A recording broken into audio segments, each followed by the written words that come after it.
right, ladies and gentlemen, we are currently live. Welcome to today's unusual episode. Bones Enterprises LLC presents Bones Unfiltered Podcast. I'm your host, Bones. This is the first time that I've done a podcast this late. Most people think I'm fucking nuts for not doing it at like 8 o'clock at night, but I like the 10 o'clock. I mean, I'm old. I just like what I like. However, I got a cool guest with me. We tried to get him on earlier when we had Mark Bees in. We tried to get him in with us. However, due to what he does for a living, he was incapacitated. So we were going to have to do this at another time. And since his schedule is so cattywampus, I wanted to go ahead since it worked. We were like, screw it. Bones' first ever double back-to-back day podcast. So I'm excited about that. Before we get started, I forgot to do this with BZ, and I do want to take just a moment of remembrance for someone. For those of you all that listen to country music, you'll appreciate this. If you don't, you may not know who I'm talking about, and if so, that's fine. But I do want to remember Daryl Singletary, very famous country music person. He was born on today's date, 3/10 of 1971.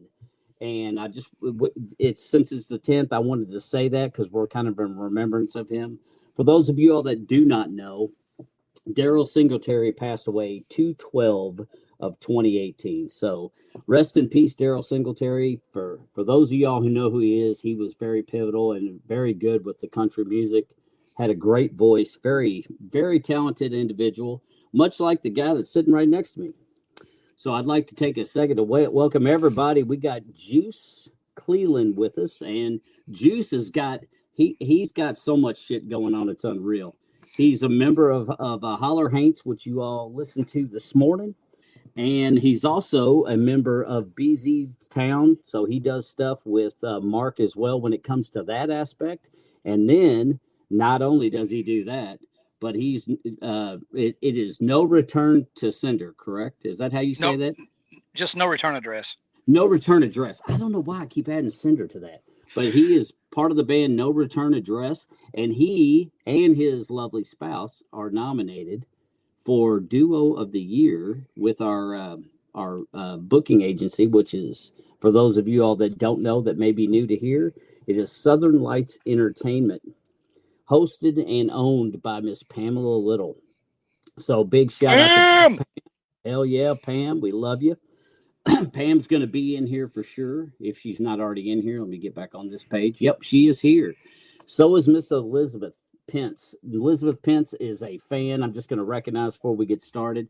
She is somebody who, I tell you what, she's a great friend. She is one of the few that pretty much, if she's available anytime I do anything, she sticks her head in and says hi, and I love it.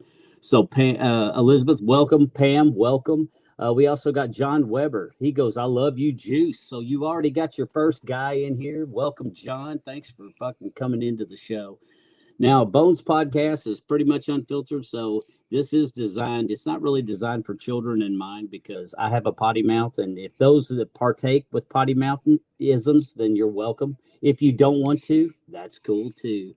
So without further ado, let's welcome in Juice Cleland. And let's find out a little bit more about this young man and what he actually does. So, Juice, take it away, brother. Kind of give us a little bit of backstory about who you are and what you do. Well, okay. Backstory. So I've been in the East Tennessee music scene for probably 30 years in one shape, form, or another. My earliest project was a band called Necessary Evil. That was back in the Southeast Export days of 94.3 The X. And we did pretty good on there. We had 2 songs in rotation on there for about, the hosts were named, the hosts, their stage names were Mel and Fat Ass. And that was awesome. Their names. It was a girl and a guy, and they were great. They had a great show. It was called Southeast Exports, and it went on Sundays for about 6 hours. And it wasn't just East Tennessee. They played local music from Florida all the way up New England and stuff. And we were on there in rotation for about 6 or 8 months, and we had our own studio guy at the time. Things were really rolling. It was me and my good friend to this day, Sean Finney, And rest in peace, Chip Rochelle, who passed away some like 5 or 6 years ago. But that guy was crazy talented, and he was just a little unstable, But Sean's one of the best drummers I've ever known. And anyways, we had a pretty good run back then. But music was, I mean, it really for me started. I guess I was 15. I was telling you earlier. And a lot of older people from East Tennessee will remember this. There was a place on the Cumberland Avenue Strip down there on UT campus called China King. And this would have been like late 80s, very early 90s, but late 80s probably more so. But it was like a Chinese restaurant that I guess they had started struggling. So they started having bands, and it was all the punk and metal bands. And we saw a band there called the Judy Bats. I remember that. And they had no slam dancing on the ceiling in magic marker. And I was hooked. I mean, I was 15, they had you had this little hallway where the bands would load in from. And I was a 15-year-old dork. But that was like my introduction to the local music scene was that. Plus there was this huge group of friends that hung out at Easttown Mall. And my friend Dennis Wright was part of that. And we would go down there. You'd go down there every weekend. Anyways, there was like a movie theater section of it out back.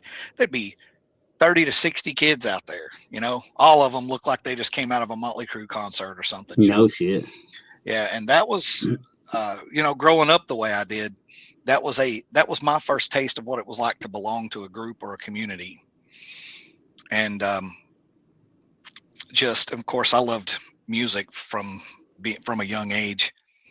I actually, it's a funny story, and I guess that's where you tell funny stories is on podcasts. But oh hell yeah, fire away, brother, fire away. I was 10 years old, and we had moved into the projects, and we had for the first time I had cable. The first time in my life as a kid I had ever had cable TV, and it was that little box with all the buttons. You push one and the other one pops up. That thing. And Michael Jackson Thriller just came out, and I was 9 or 10 years old. I was staying up at night watching Creep Show because we had cable, man. I was watching all the scary movies, and Creep Show, The Boogans, stuff that just scared the hell out of you at 9 years old. And I got into that really hard for a while, and then Thriller came out, and I was like, whoa! He turned into the werewolf, and he's like, get away! And his eyes were yellow, and I was like, that's badass. This is like 4th grade, so. I was in school one day, and some kid had brought the Thriller album for show and tell. No shit. And I'm sitting here looking at it, and it's got Michael on the front with the suit and the what was it, a tiger that's on there with him on the front of that album? I think it was a tiger cub or some shit like that. And I was sitting there looking at that, going, huh. Then he opened it, and of course it had more stuff in there that was kind of along those lines. And the first thing that went through my head was, where's the zombies? Where's the werewolf, dude? What the hell? And that was a moment. And the reason that was a moment was only like a couple years later, 1986, that Master of Puppets came out. Fuck yeah, all of dude. the friend group at school started finding out who the Misfits were. And I started listening to that shit. And Earth AD was the first album by them I heard. And I was listening to the lyrics, and I'm going, here it is. Here it is. This is horror, this is horror movie rock. And that was it. And then again to that friend group. Well, it just stuck with me. That was kind of the first. That was really what saved me from a lot of bad things. And, I just found a lot of belonging, a lot of, like, nowhere else that I was in school or anywhere else were there people who understood, it seemed like what I was going through or the feelings I was having at that time kind of made me an alien. And this was someplace that was like, okay, this is where I'm supposed to be. Right.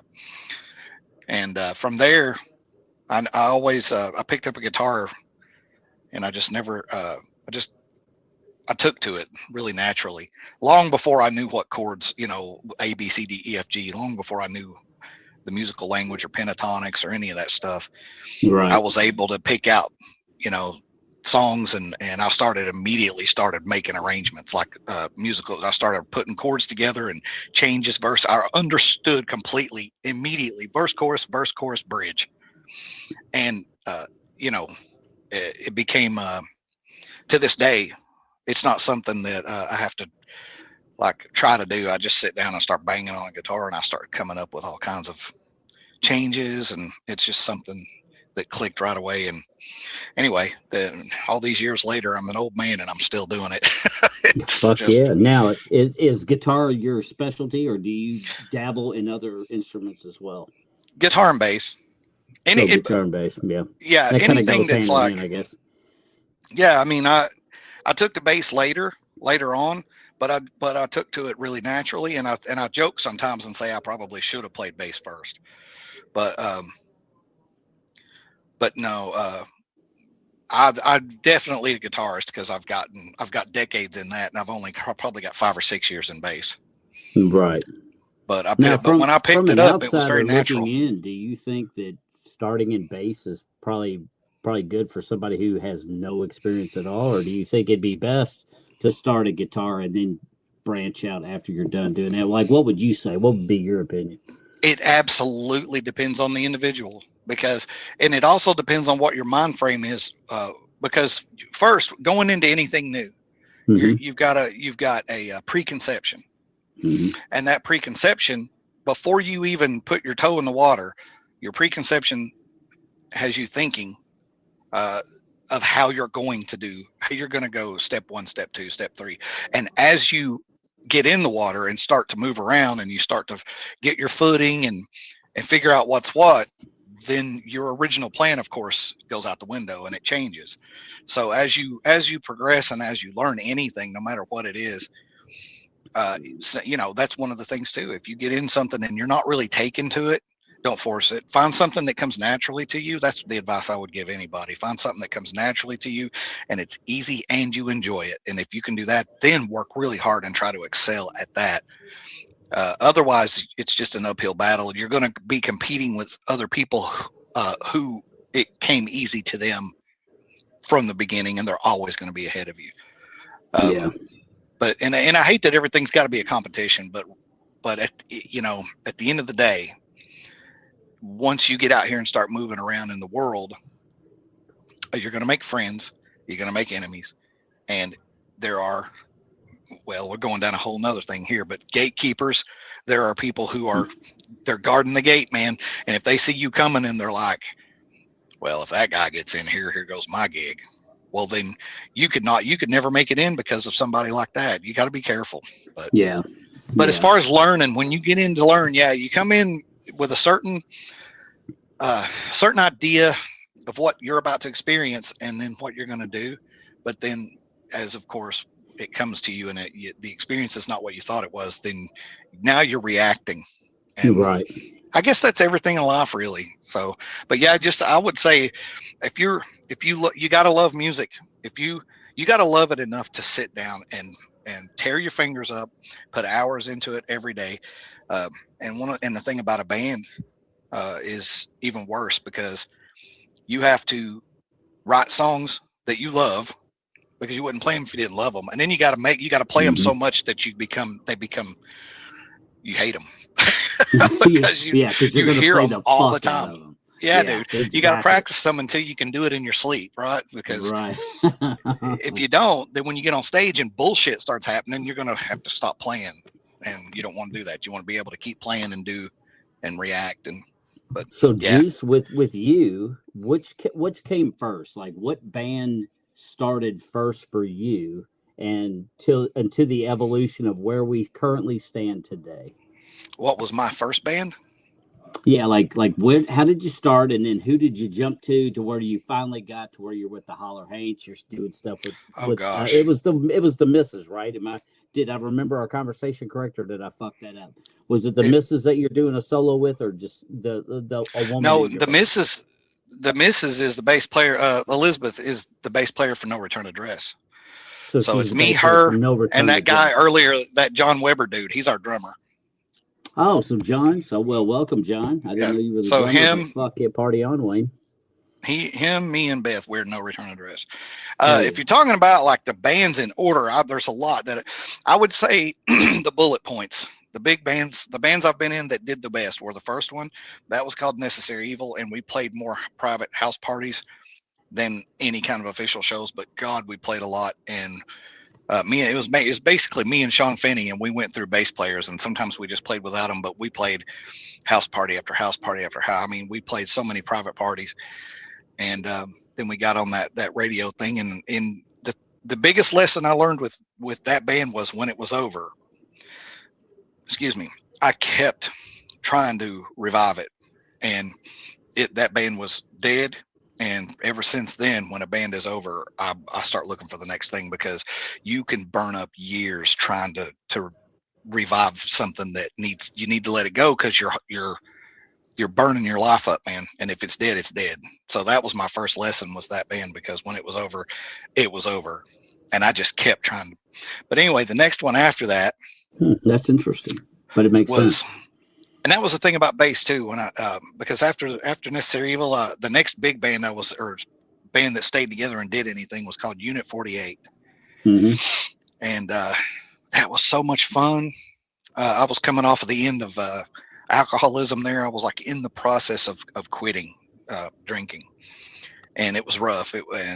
But there were some great shows, and we had a few bumps. But Unit 48 was kind of the beginning of a change.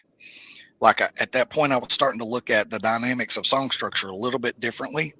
And so that band was maybe together for 6 or 8 months tops. And I wrote probably 5 times more material than that band actually used. And I recorded a lot of it. And then the immediate project after that was when I started picking up bass. I band hopped a while. I was in the Lookout Mountain Daredevils very briefly with Jamie Vida and Erica Lane. And then there was a couple more projects in there during that time. That was a country project, and I can't even remember a lot of it. A lot of them may not have even had names, because they were trying to put it together, and I was just auditioning, and so I had a bunch of jumps like that. But the next project after Unit 48 was called Final Fight, and that was probably the most successful project before No Return that I've had. And we actually, at one point with that band, we had a really good scene going, and that was when the open chord was kind of new. And we packed that place out many nights. I was with me and David Wayne Addington. Sean Finney was in that one with me too for a while, and that was the first time I was in a band that actually had real T-shirts, and we packed that place out, and half the place was wearing our T-shirts. I was standing there like, that was mind-blowing to me at that time. Oh, I bet it was. That would be a cool experience to experience. Yeah, especially the first time you're just blown away. Some of those videos are on YouTube also. They're still there. No shit. And then that was like 2014. So the next project after that, I was in a really good band called Sex Ed with Ada Falls and Jordan Hutchison for, I don't know, 3 or 4 months. Ada was the primary songwriter. Awesome voice, awesome, just super talented at writing songs. Like, she had probably 8 or 9 or 10 songs that were just, every single one was good.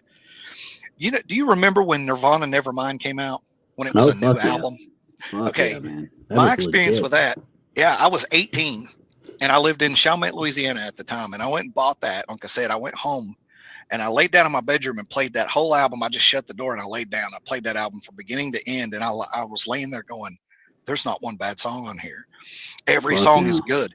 That was my experience when I met Ada. I was like, every single one of these damn songs are good, So there's a couple of those videos still online from that band. We played the open chord a little bit, and I had to quit that band because that was when I started driving a truck, and I wasn't going to be in town enough, and I hated leaving that band.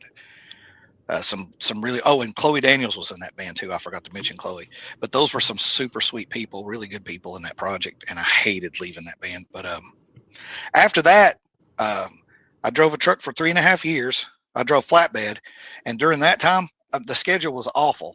I was gone 2 days, home a day, gone 3 days, home a day, gone 2 days, and you didn't know until the day that you got dispatched, like the night before or the day of, where you were going and how long you'd be gone. So it was that. Dude. Yeah, I had to just. So what I did during that time was I took an acoustic with me, and this is the no return address story right here. I took my acoustic with me over the road for 3.5 years, and I just banged out songs in the back of that truck everywhere when I park up for the night. And the songs that I wrote, what I was thinking was, I'll write a bunch of verse, chorus songs. And what I'm doing is I'm writing them so that I can play by myself. There's not going to be multiple instruments, no layers. And I'll write this so that I can play by myself, and I could do an open mic once in a while. That was my thought process. But what happened was I never played any open mics because I couldn't even catch one of those on them. And then when I was off, and you just didn't have any recovery time, you were never off more than 1 day in a row, ever. No, that sucks. It was rough, but that was my truck driver boot camp. We all got to go through that. They want you to have 1 year to 2 years of over the road. I went ahead and got 3.5 just to make sure. But so anyways, by the time that was over, I had probably 15 or 16 good songs that were written and ready to go, and I had practiced the crap out of them. And so then I got on where I'm at now, and now I'm off on weekends. And oh, no shit. Well, that's nice, dude. And I've been here for I've been here for 5 years. And if I decide to take a show that's during the week, and I know 2 or 3 months out, I use PTO time and do it. But most of the time, if it's not a Saturday, I usually don't play. But I like to set up and book, and I love to help other bands get out here and play that are looking for some place to play. That's like my favorite. But anyway, so at the end of that, my wife goes, "I'm going to pick up a bass." I said, "Oh, really?" I was like, "You're going to learn to play bass?" She said, "Yeah." I said, "All right, well, you want me to buy you a bass?" And we had this whole thing, and I was entertaining it. I don't know how much credit I knew to give it at the time, but by God, she picked up a bass, and in 2 months she knew every single song I'd written over the road. No shit. Yes, and I was like, "You could have done. We've been together 16 years." I said, "You could have done this the whole time." Oh, God damn. That's impressive. Life's Crazy. In 2 months, that's impressive. Yeah. That's really fuck. So obviously she had the gift. God touched her with the gift of music. Because, man, how else do you do that in 2 months? That's pretty amazing. Now, do you sing the duet with her? Is that sung with your wife, or is that with somebody else? No, it's not the only reason it's even a duet is it's just me playing acoustic, and me and Mark Bees are playing the Mark Bees or the Beastown Collective, and the thing is the venues are looking for a duet. They pay a solo price, a duet price, and a band price. That's all stuff Pam could explain to you. But the only reason it was even we take a guy, cajon. You know what a cajon is, right? A cone? Cajon. Hold on. Oh, a cajon. It's this.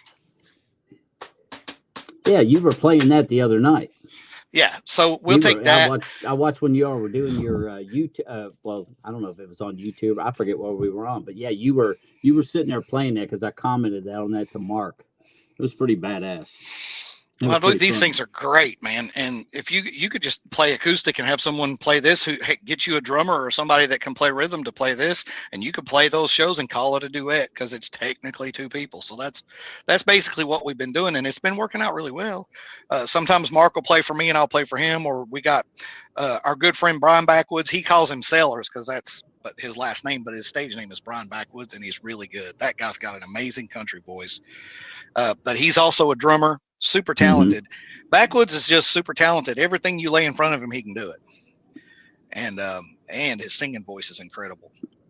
I hear yours ain't too bad either, though. So you gotta give yourself a little bit of credit. I put it to you this way: it depends on who you ask, and if you ask me, well, you're gonna be your own worst critic. Though. Yeah, I don't think I hear people that can really sing all the time, and I feel like.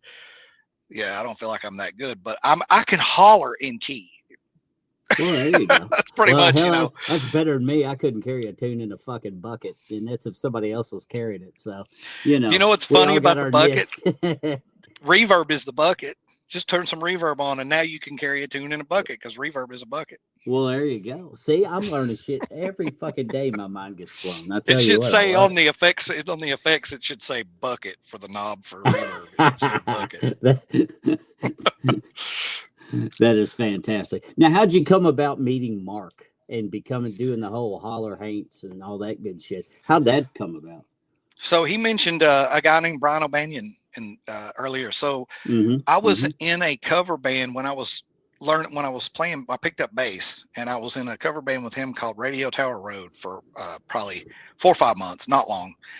And I got their set list down, and for whatever reason, they went through a few singers. But man, let me tell you, they had some phenomenal female singers. Shout out to Sarah Kirby and Tanya Wagner, 2 amazing female vocalists.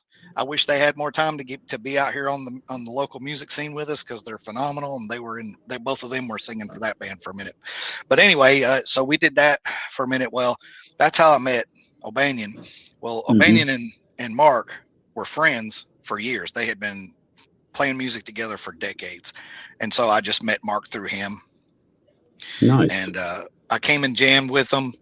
I learned all of 6 or 6's songs that they had that they were using at the time. This was coming up next month, or in June. It'll be 2 years ago is when this happened. I learned everything, their whole set list, in 4 weeks. And then we played a show at Bootlegger Harley Davidson out here on Level Road. And then that was it. I didn't jam with them again for a year. And then the following year, I had a whole string of shows that I was booking that year. I got in with some venues, and I had this one place called Fat Bob's. Was a fantastic venue. Ryan Cyrus was the owner. Awesome person, great people, man, great venue. And he's probably going to start something else up again soon, and I hope he does. But that's where they had built their own stage, and it was a super cool stage. There's a YouTube video of that, of No Return playing there also, but super cool stage. And we did a sort of an acoustic, everybody plays for 1 hour jam out there, where we had one of my favorite local groups too that plays an acoustic duet is a Trainfoot and the Mighty Caboose. If you get a chance, look them up on Facebook. That's a husband and wife couple, and they're badass. You write that down while you're talking. I'll write that down, because I'd like to. I'm definitely down for seeing that. And say that one more time for the people in the back that couldn't hear it. Trainfoot and the Mighty Caboose. Apparently, a train ran over his foot when he was young. Oh, and they call him. Yeah, he goes by Trainfoot. So they were playing there that day. Mark was playing. Brian Backwoods was playing, and I think Chris Hall from Overdrive actually played with us that day too. But that's when Mark might have mentioned to you that I have kind of rode his ass to get up there and expose. Like, just don't worry about how raw it sounds. Just get up there and find what's going to happen is you think you're going to be super exposed or overexposed, but you're going to find the texture of your own voice that has been being drowned out by the big amps and such for all this time. And you're going to go, hey, there it is. That's not bad. That's pretty good. And that's what happened. And he was killing it. He was kicking ass by himself. Of course, that acoustic with the stickers all over it, thing's a freaking monster. He runs that thing through a pedal board like a great big, like, you know who, no shit. What's her name? Nita Strauss. Nita Strauss. She is. Yeah. You know that board phenomenal. She plays through? Yeah. She works. It's like that. For Alice Cooper. Yeah. Fuck, and she's awesome. Her rig is crazy. She don't use all these guitarists swear by tube amps and all this, and I'm one of them. I have both. I have a Fender Twin Reverb, and I have a Blues Junior that I use for practice. So I love my tube amps, but her rig is just that board straight into a PA, and she's like, that's all you need. And I mean, you can't argue with her sound. I mean, no, she's phenomenal. Now you Mark's probably got that going on too. You probably met her and saw her when she started, because didn't she get her start? I could be wrong, but I know she was with the Iron Maidens. Really, I didn't know that. Yeah, I didn't know that. She was actually awesome. With the Iron Maidens at one point. They are badass. They came here. like 2 years ago, and I wanted to see them so fucking bad, man. I saw But him. I I took didn't my get to go. handicapped son, the one that I was talking to you about that did the podcast. That was his very first concert I took him to, was at a place in Louisville called Mercury Ballroom. And that place is so fucking stellar because they actually take care of the handicapped community. So when I called him up, because I didn't know what to expect, but my son wanted to go. And of course, you know, what kind of dad would I be to not take him see a bunch of super hot chicks that can jam like a mofo? Why would I not take him to see that? So, but then with him being handicapped, I thought, man, I'd been to Mercury a bazillion times, and for the most part, except for upstairs, for the most part, it's like standing room only. And I was like, man, that's kind of risky for somebody like my son, because if he gets knocked over, I'd have to. It'd be like hell. I'd have to make sure I get his ass up quick. And well, I called him, and they're like, "Oh, he's handicapped." Oh no, dude, you just come to us when you get here. We got your boy taken care of. He had his own security guard. They set him like the stage. The stage was here, and then they set him on the side of the stage, like right on the corner. And it's where people from backstage that were coming out to watch the other shows, they would stand, and the security guard says, as long as you don't block this kid's view, you stay out of his way, let him watch the show. And I could step under the thing and help him if I needed to, but other than that, I stayed in the front row in the corner with my brother, and we had a hell of a show, man. It was so that's badass, man. And Brandon just loved it. And of course, then afterwards we stayed around, and all the ladies signed the head card, and or the whatever you call it, the head card. What the hell do you the damn your hero card. They signed the hero card. All of them signed it, and that was back when they had Courtney Cox. She was fucking killer too, man. But now she went to I forget something witches or something. But it's like more of a metal band. So I don't know who they got to replace her, but yeah, that band, that's some stellar chicks. And I thought it was cool when I was just researching them that Anita Strauss was shown on, I guess, on the internet as being one of the people that used to be in the band. And I was like, well, she's obviously not now, because when Alice Cooper calls, you definitely move. You definitely are going to go. I mean, who would say no to that? Because he is just like the shit. But but anyway, I digress. I just had to throw. When you said that, I was just like, oh, Anita Strauss and the Iron Maidens, man. Yeah, she's such a fun group. Yeah, she's a fucking legend to be sure. And speaking of the Iron Maidens, I'll tell you another local one that we got around here that's a cover band, but they're badass. And when you say the Iron Maidens, it makes me think of them as 40 Rounds. Check out 40 Rounds. That's 40 Rounds. Yeah, they're amazing. It's Mo and Donna's band, and the singer and the guitarist, I don't know their names, but check them out and give them a listen because they're badass. Their videos are awesome. They just played another show at Whiskey Alley. Super good people.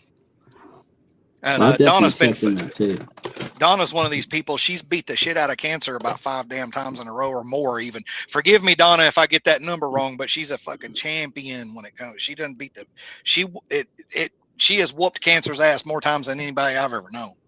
Dude, that's awesome. They're amazing. She's obviously a huge badass then, because man, that's a rough one to beat. And if you're a multiple beat, offender to where you beat them off that many times, that sounded so bad on radio. You know what I mean?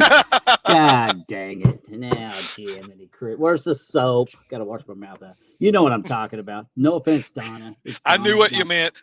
Yeah, I wasn't trying to be fucking, but for you to kick cancer's ass that many times, hell yeah, then that says something about you. That's for damn sure. And to keep coming back from that with a good attitude, because cancer saps you, man. I mean, if you've known anybody, I'm sure you have. Everybody knows somebody that's it just takes, by the time it's done with you, man, for her to have that much fight to keep coming back and to come back feisty, it's fucking badass, man. Hats off to her. Well, my hat's off to her too. And I hope that she's fought the last battle she's got to deal with. Hopefully. Yeah, me too.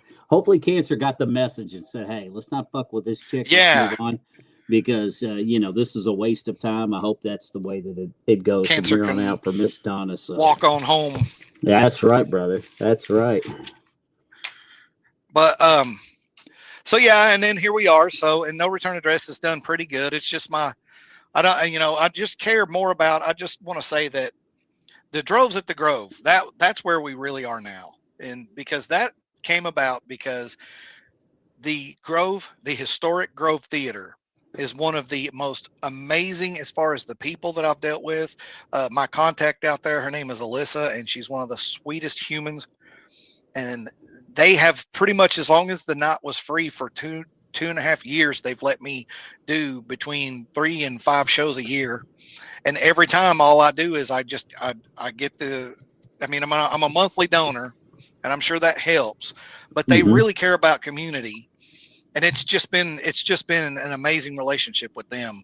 So what Droves at the Grove is basically all day show from noon to midnight, or from 2 p.m. to midnight, somewhere like that. And we just try to have I cram as many bands in there as I can get in there. I think the most I've ever had in there was 15 bands in one day. Dang. And we give them all 1 hour. And sometimes they don't have an hour. Sometimes they only have 30 minutes. But, I set up my PA system, and we try to get a vendor because this place holds 500 people. Mark earlier said 200. It's 5. It holds 5. Well, and originally we thought it was 2 too. And then I knew that it had Pam counted, because I told her, I said, damn, when you're going to do a 200 seat venue, I said, I know this is your first show, but I was like, hell, I think you need more. You're going to need more seats. And when they did the tally and they said 5, I said, well, that's a lot. That's a whole lot. Oh yeah. Because that helps. Huge lobby. Yeah. It's got a huge lobby with tons, and they provide some tables that you can use for vendors. And also their standing room, even after you got 500 literal seats, and at the bottom, right in front of the stage, you could probably get 30 people down there just standing. So, and the best, and one of the most, everybody says that it's like it's so funny because this carries over from what I was saying earlier about my first band. We played all those house shows and house parties, and everybody says it's not like you're in a public place. It's like you're at someone's house, but it's a damn theater. It's all, the feeling is just, you're hanging out, man. We're just friends again. And it's a little taste of that. It's just whatever makes a local music scene great, man. And I got nothing to get. I love, like you were talking about, Iron Maiden's like one of my top 3 all-time favorites. But I don't really care about seeing and this is just me personally, but an arena show. It's just a huge crowd, and everyone's, and people now too are rude like they weren't. They used to have, and I hate to say this, it's sad, but it's true. It's like people just don't care about other people anymore. We don't see each other as fellow Americans anymore, and it's sad. No, I feel you. And please, thank you, and excuse me. I'm from the South. These things are necessary, and and things I say too. Yeah, it's sad out here, man. But yeah, if in your hometown where everybody knows each other, and you just keep growing that crowd, and we're friends. It's been my church my whole life, and I'm always going to have a foot in it, man, because it like I say, it saved me in more ways than one, and it's something that I think it's worth saving. It's worth growing. It brings people together, and it destroys barriers between people who think they're so different that they can't talk to each other. And there's a lot of this division nowadays, but we're trying to grow the environment where that can't survive, that division and that presupposed hatred of other, whoever, whatever, that can't survive, because here we all are, we're friends, and it doesn't matter who's this or who's that, because we're friends, and that person's my friend, and it doesn't, you know what I mean? There's always going to be assholes, I guess, but we try to cultivate that we're trying to cultivate a garden where those weeds can't grow. Yeah, they can't survive. Well, and I agree with you when you talked about the arenas. My philosophy on the arenas is, and obviously I'm old enough that I've seen all of it. But like, I just saw Dropkick Murphys, one of my favorite bands of all time. I just saw them Sunday again, and we saw them at Parish Town Hall in Louisville. Well, Parish Town Hall is a standing room only. It does have a balcony up top. It's probably, I don't know what the cap is, but I'd say the cap is probably around $2,000, probably. And those kind of arenas, it was still a GM show unless you did early entry. So that general admission is nice, because it allows you have the potential. You can get close if you want. If you don't want to be in a mosh pit and you don't want to fuck with all that shit, then you got upstairs, you got side angles, but it's nice because it's not as big. But I feel like when I go to an arena, I mean, I feel especially like the Chum Bucket down here in Louisville and stuff like that. It's a super nice fucking place. But the problem is, it's like, a ticket, like a $90 ticket, is going to send you all the way up to the heavens. I mean, you got to walk all the way to the top. And when you're sitting there, you're looking at the stage and you're like, they look like fucking ants. It's like, I don't know who I'm looking at. Yeah, you almost need binoculars. You really do. I mean, and to me, it's like, if I got to go to a show, and I got to spend, even if it's $150 and I still can't really see the guys, I have to use the Teletron to sit there and watch the show.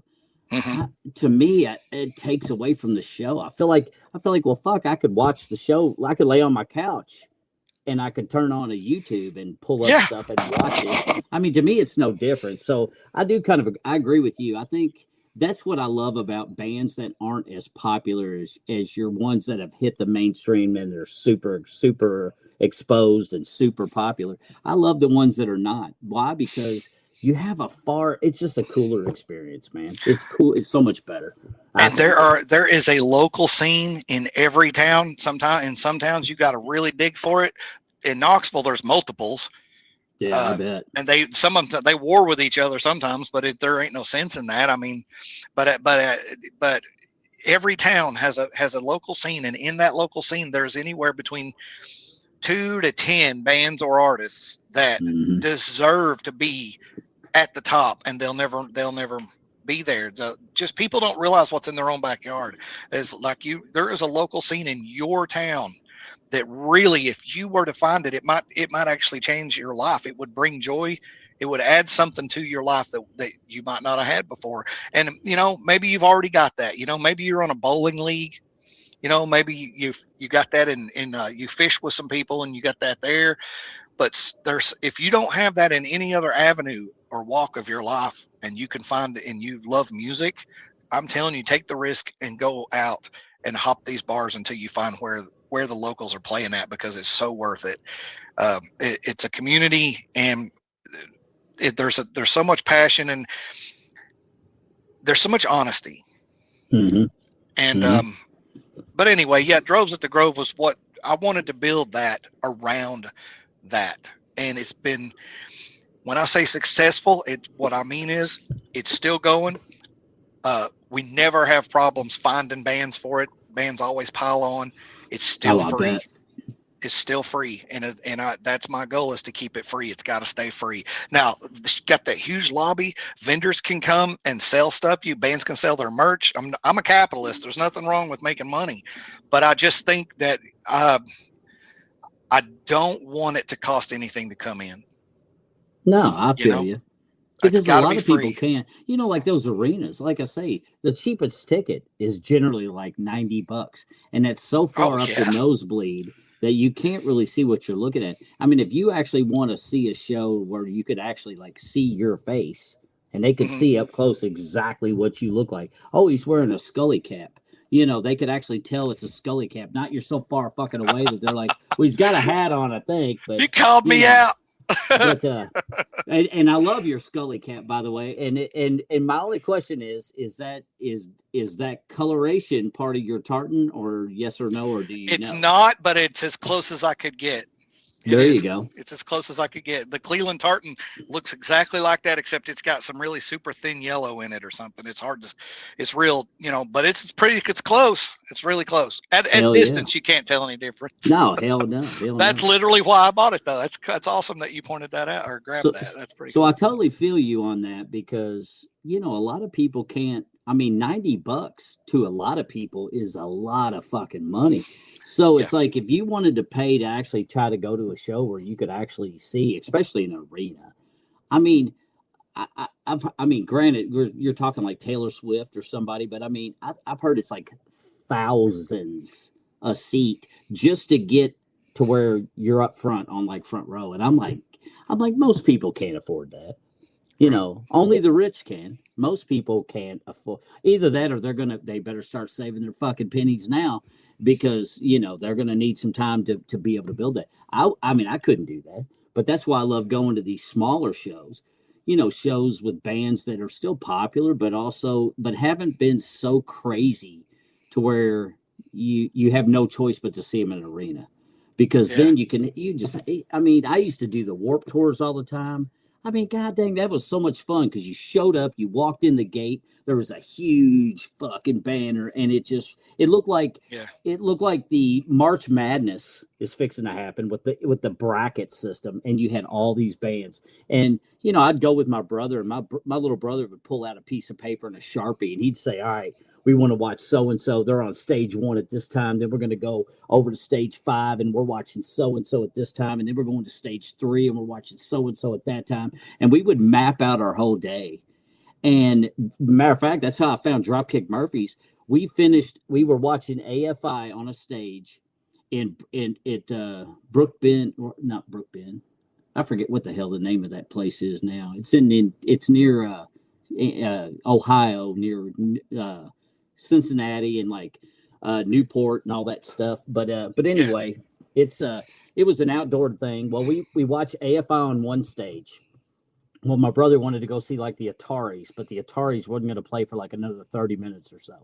So we like walk up from where we were. We walked up and there was this bridge. So we were just going to sit on the bridge and kill time until we had to walk to the stage where the Ataris were. Well, after on the same stage we just saw AFI, we're up on a bridge looking down on it, and all of a sudden, out of nowhere, you see all these banners coming in, and the fucking bagpipes start playing. And of course, I look and I'm like, "What the fuck is this?" And the bagpipes come marching in with their big flags, and they're jamming.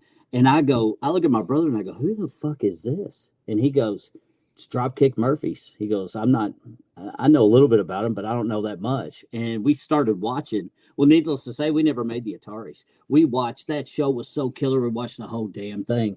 And then as soon as I was done, I was like, "Dude, we got time to kill. Where's their merch booth?" I'm going and buying all their CDs that they carried, because I was like, this is my new fave. And that's why I tell people all the time that watch my podcast. I'm like, check out these people like you and like Mark and some of the other bands that I know personally that are up and comers that are getting started, like the Courtney Joe Hare band and Kate Sparks and Devin Moore. These are all like little people that are trying to get their start. Are they in And your area? and Those they're you in just my, mentioned? well, kind of my area. Like Devin Moore is out in He's in Louisa, Kentucky. You have Courtney Joe Hare band that are in Kentucky, up near. I think they're somewhere up near like Ironton, Ohio area, I think. And then of course Kate Fitch, now Kate Sparks. She was on The Voice, but she actually lives in Moorhead, Kentucky. So I mean, they're just phenomenal people, and they're I very love to talented. we've just started getting people to come to droves that are from out of state. We got Jay Luke from Virginia or Withville area. I think it's Blue Ridge up there. He's like hip hop, like a country rapper. He's really Mhm. good. And you talk about working a crowd. That guy can work a crowd. So we started getting him to come down, and we were the one that we had a droves in January that got canceled for snow, but we were going to have the Fishwives out from Nashville, and they were killer. And yeah, I want to start having. I mean, the thing is I got to take care of the people around here, the bands around here first.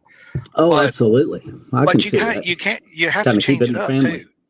Right, but Yeah. you got to change it up too. You got to, if people are willing to travel, like this next droves is going to be the first Hmm. exclusively heavy metal droves, and it's being booked by, and it's a good time to mention this, my good friends Mike and Alicia Hurst. Mike is a bass player for Welcome Eternity, Oh, hell and yeah. his wife Alicia is the singer for 13 Spiders, and I think Mike is their bass player now also.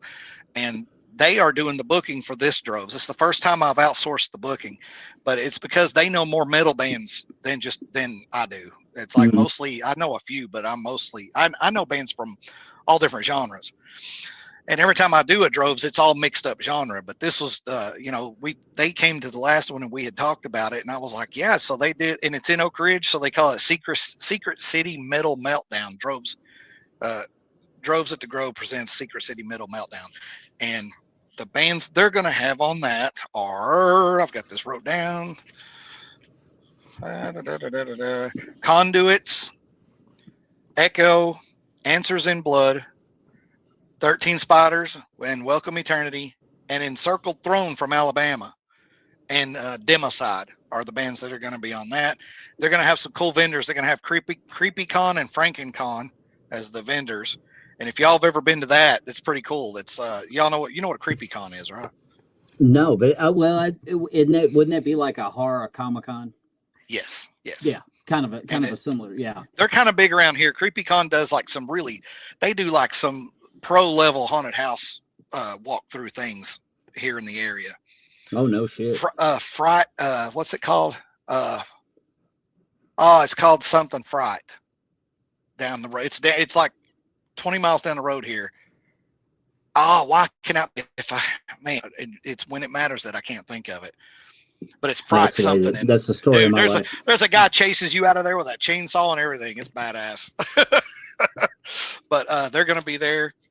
And so, yeah, they're doing such a phenomenal job, Mike and Alicia, of booking that thing out. They've got ads on the local radio station, and I think they're about to show us all how it's done. No shit, because yeah, it's looking good. It's looking big, and they said they had like the total vendors was like 12 vendors, and vendors has been like the hardest thing that I've had trouble, getting out there. They got this really cool one that that he was talking about. I think it's called Dirty Soda, where they take soda or Coke and they mix it with fruit juice somehow, and it's supposed to be like amazing, and they have all these flavors like that, and they sell that. I can't wait to try that. But anyway, yeah, so check those bands out. Welcome Eternity. That's interesting. I haven't heard of that. That's very interesting, man. That's pretty cool, huh? And 13 Spiders and Welcome Eternity, and check them out. And definitely might be somebody you might be interested in interviewing in the future is Mike Hurst. Because if he's down, he could just give me a holler, man, because I'm down. It's like I say, I started this podcast thing, and I didn't think that anybody would even give a shit. But I mean, it's actually I'm actually doing a lot better with it than I thought I was going to. Hell yeah. And I got to contribute that. I got to tip my hat to Pam, because she's the one that kind of pushed me and said, yeah, you need to do this. But I mean, it's been amazing how many people are like, hey, like I finished with Mark, and I had another band reach out and said, hey, yeah, we want to be on your show. And I'm like, yeah, fuck, seriously? I think you're going to get covered up quicker than you know, man. I think so. I mean, it's looking that way, and I hope so.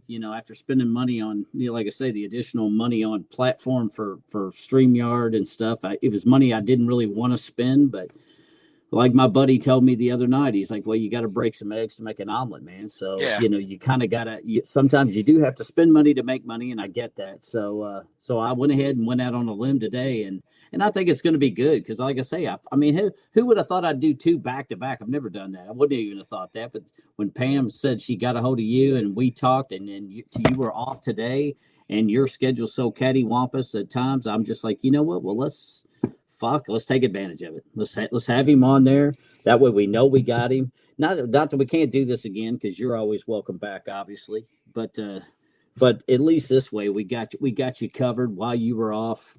Not really interfering, hopefully, too much with mama time, But thank you, Elizabeth, for letting him take some time out of your all's day to talk to somebody like me on a podcast. But I really appreciate it. So thank you very much for that, Miss Elizabeth.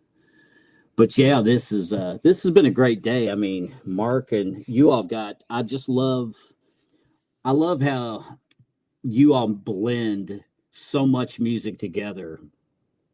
And especially, you don't hear people like when I was talking to him, and he's like, well, do you know rockabilly, and do you know like horror pop and all that? And I'm just sitting there thinking to myself, damn, dude, hell yeah, I know what that is. And I love that shit.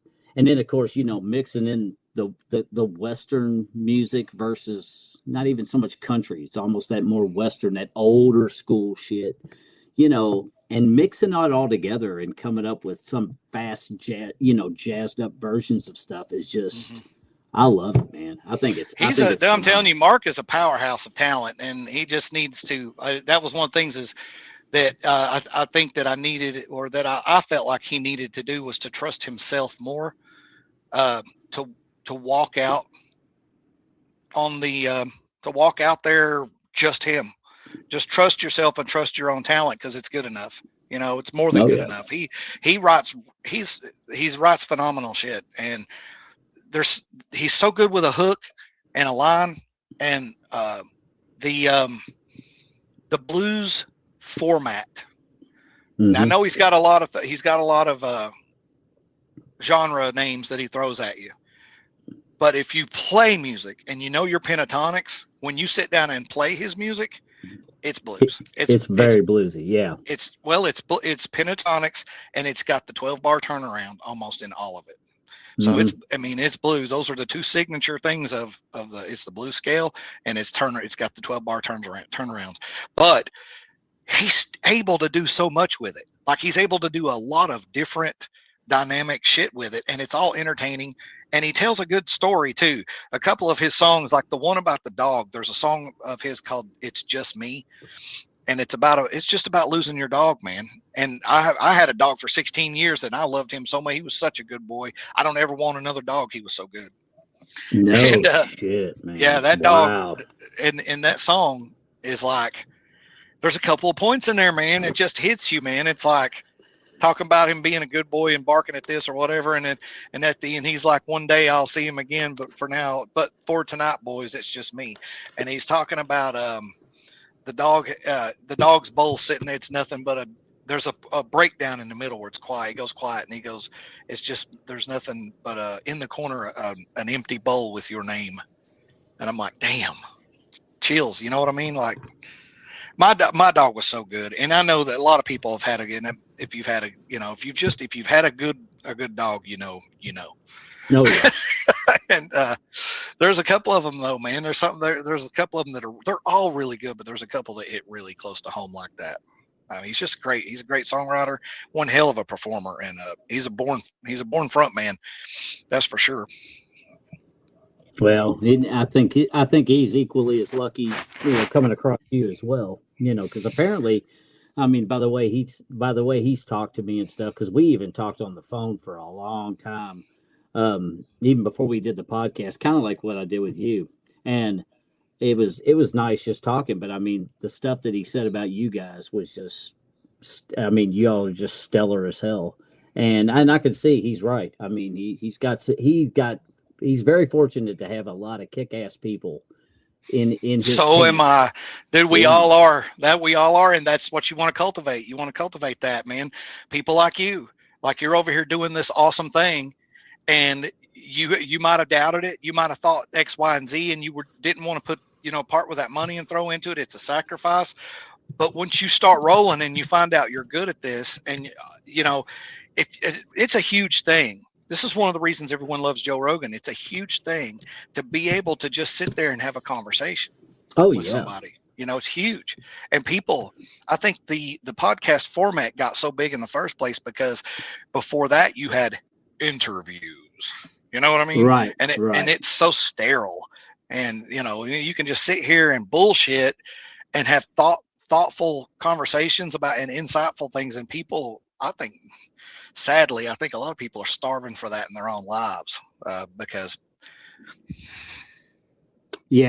all day. And I'm fucking guilty of that shit. God dang, there's times where I think sometimes I lay in my sleep in bed and I'm all like fucking doing that stupid shit, but yeah, I mean, the whole podcast thing was definitely, some people talk to me and they're like, dude, you don't want to do podcasts. Fucking everybody does podcasts nowadays. But then, like I say, I had somebody like Pamela that was just like, I think I sound like a fucking idiot. I don't think I have a cool voice at all. I think you have a radio voice. But you said I got a radio voice. Yeah, you sound like a radio guy. You could be a DJ. I'm not even shitting. I'm not trying to blow your head up or feed you bullshit. I'm saying, like, when I had you on the phone, I was sitting here going, no, he really fucking sounds like that. It's like he could do fucking voice commercials and things like that. I mean, you could be a voice actor. Well, and I really appreciate that. That means, and no one's ever said that to you before. No one has. And then of course I told Pam. Well, besides Pamela, I mean, Pamela goes, Bones, if you don't do podcasting, you're an idiot. And I was like, nobody gives a fuck what I say. I said, I sound like an idiot. No one cares. And she goes, honey, I promise you, you do it. And this is good. You found your niche. You just don't know it. And I didn't want to Right. believe her at first, but you know what? Then you said that nice thing. And then of course, I'm not going to let it go to my head because I've got a long way to go No, but before I just could be anything cool like a Joe Rogan. But you know what? You never know though. you don't I mean, have if to I be a don't Joe try, Rogan. no, You and said that's true. you said a minute ago, you said that somebody told you that everybody's doing podcasts, but not everybody's doing it worth a shit. You mean everybody's trying to do a That's true. podcast. If That's you a good come out point. here and do it, dude, if you present something that people that not only entertains but makes them think and turns them on to something new, or if you're thought provocative at all, and you are, because you go down, you're not trying, you're not destroying the conversation for the sake of being entertaining. Does that make sense? Yeah, I'm trying. Like you are letting the conversation happen, and it's natural and it's good. I mean, and not every guest can be the greatest talker or whatever, but I think you're going to do fantastic. Too. And well, not only really that, but keep in mind, the live show it's really if that show sits there for another year, and another year, and another year, people are going to keep finding it. And then more people are going to keep recommending it and things like that, man. I mean, plus you could bring more energy and more constructive, what's the word, utility to the things you care about at core. Yeah. Like we talked about that earlier too. Yeah, we talked about like the Special Olympics and stuff, and absolutely everybody. More people need to do that. More people need to get involved with kids than all this other crap today. I'm telling you, kids are getting. You see that beam where the woman's holding the baby up and this baby's over here treading, and there's a skeleton at the bottom of the pool. Yeah. The kids are the skeleton at the bottom of the pool, while society's like, oh, this and oh, that. Yeah. And you're right. We do need to do more with the youth, because the youth are the next generation, and especially me wanting to do the podcast with the handicapped. That's going to be very, very challenging. But you know what? If there's another person doing a podcast where they allow the handicapped, like Down syndrome kids and kids with autism, to sit there and just talk about themselves, if anyone else is doing that, then I'm going to copy off of you. I'm just going to go ahead and say it. I'm going to start doing it too. But if not, then the way I look at it is maybe I can do something that's somewhat groundbreaking and give a platform for these handicapped kids to be able to speak. And if people want to tune in and listen to a kid talk about him having autism or him having Down syndrome and talk about how he had his day at work or what he does for a living, if you want to tune in and listen and let a kid speak and feel good about themselves, then come on in and listen. But if you're one of those fuckers that want to come in and make fun of somebody because they're Down syndrome, then go fuck off somewhere else. Don't tread on this kid. Give him his moment to shine. I say go give a big. Don't get the option. Yeah, fill your pockets up with rocks and take a swim if you want to do that. I mean, seriously, that's take a disgusting. Long walk off a short pier. Anybody who thinks it's funny to hurt a kid needs to just go. I think we don't too. need you. Now, you're just worthless. Now, I'm waiting for the day where I'm doing podcasts and people are like, hey, Bones, you fucking suck ass and shit. Because, I'll be like, all right, yeah, maybe. Just somebody's always going to say that, ass though. I'm sucking, but, I might suck somebody's ass, but it ain't yours. There's always going to be that. There's somebody always going to say that, though. And if you ain't got haters, Cat Williams said, you ain't got haters, you're doing something wrong. If you got 6 haters, you need to figure out how to get the fuck up to 10 by the spring, because we keep it pushing around here. That's fucking great right there. Well, that's actually a very interesting comment, because I mean that is true. I guess if you are doing something right, you are going to be getting haters, and you're going to have people trying to fucking copy your fucking your social medias and all this, that, and the other. And you have to deal with that recently. Have you really? Somebody cloned the no return page and started messaging all of our followers, and all they were saying was hello to try to get them to say something back. I don't know what happens if you respond. I don't know if they can hook you, or hijack your account by that or something. But I don't know, that's pathetic. It's like No, so it pathetic. is. The band I used Try to to, manage, they had a problem. We had a big problem when we started really growing the number. We had a big problem with fake accounts over and over again. And then they were harassing. Like, I got this lady in here right now, Kathleen. She's awesome. She's another one that I talked to. I mean, this lady I met doing the band stuff, and I speak to her at least, speak as in type, at least once a day, every day. Yeah. And I love it. I couldn't imagine not saying something to this lady at least once a day, because she is so supportive, so awesome. And I just love that, but she was one of them. I think it was one of them that was her that was dealt with fake accounts, and then they were trained to be the lead singer, and they were trying to get him to send them money and gift cards and all this other bullshit. And I'm just like, trying to police that was almost a full-time job just by itself. Yeah. Because they would make these fake accounts it was like 10 a day. And I'm like, they're cockroaches, man. They are cockroaches. Damn right, brother. For everyone you see, there's 1,000 behind the wall. Damn right. Damn right. And there ain't nothing you can do to stop them. I mean, it's not really. Not really. Not. I mean, you just tell people to be safeguard themselves and just don't fall for no bullshit, and that's what we would do. We would just say, hey, I can't keep up with all of them, but if you find it, if it ain't this, it's not legit, just ignore it, right. Or block them or whatever. Block them. I knew my block list is freaking huge, because everybody wants to. God, I remember when I remember the AOL days. I remember when there was no internet, and now, like, I remember when it first became when everything went from MySpace to Facebook. I remember that. Oh, I remember that too. Yeah. And when that happened, I was like, I don't want to go to Facebook. Facebook sucks. I don't want to do Facebook. But eventually I had to, and when I did, it was like, you're still of the mindset back then. We were all new and green, and you think, well, this is a discussion format. We can all get in here and have discussions. And if you know your facts, you're not going to look stupid. Wrong. It doesn't matter it doesn't matter what you know. It doesn't matter what your facts are. It doesn't matter, because you just need to either talk to friends or hide, because there's too many.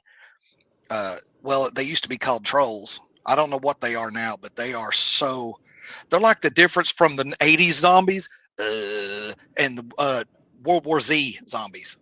Oh, it's that dynamically different. Nowadays they're like that. They're like, and they'll call you everything. They'll accuse you of everything, and they don't even know your last name. Yeah. They're insane.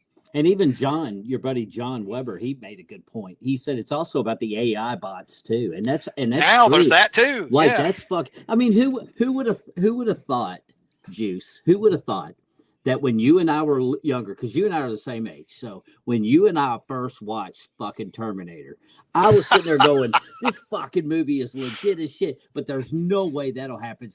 But it's like, man, what a cool concept. And now I'm 50 fucking 2. And I sit there and I look at this and I go, damn, dude, this really isn't as far-fetched as I thought it was when I was a kid. But you want to hear my really messed up take on that? Sure, hell yeah, fucking lay it on. So I have this take on that. So the first thing that humans assume that a artificial intelligence is gonna do is kill everybody, or see us as a threat, like in Terminator, and or in the Matrix, and then slave us. So that's obviously what it would do. Why is that the first thing we think that would come to its mind? Yeah. You're dealing with something that has I don't care when we say this, what we mean is, we don't mean AI that has been given a directive by us. Right. And so if you have an AI self-aware, when it happens all by itself. And this thing is like, it's looking around just because it can go through, it can process everything like that. And it's not going to be, I don't believe that it would be, I don't see why it would think that we should be eliminated, because if it can process, I don't think that either. If it can process, I guess every judgment that would lead it there, why do you think that it wouldn't think beyond that? Right. It would obviously go, but then what? It'll be me in the universe.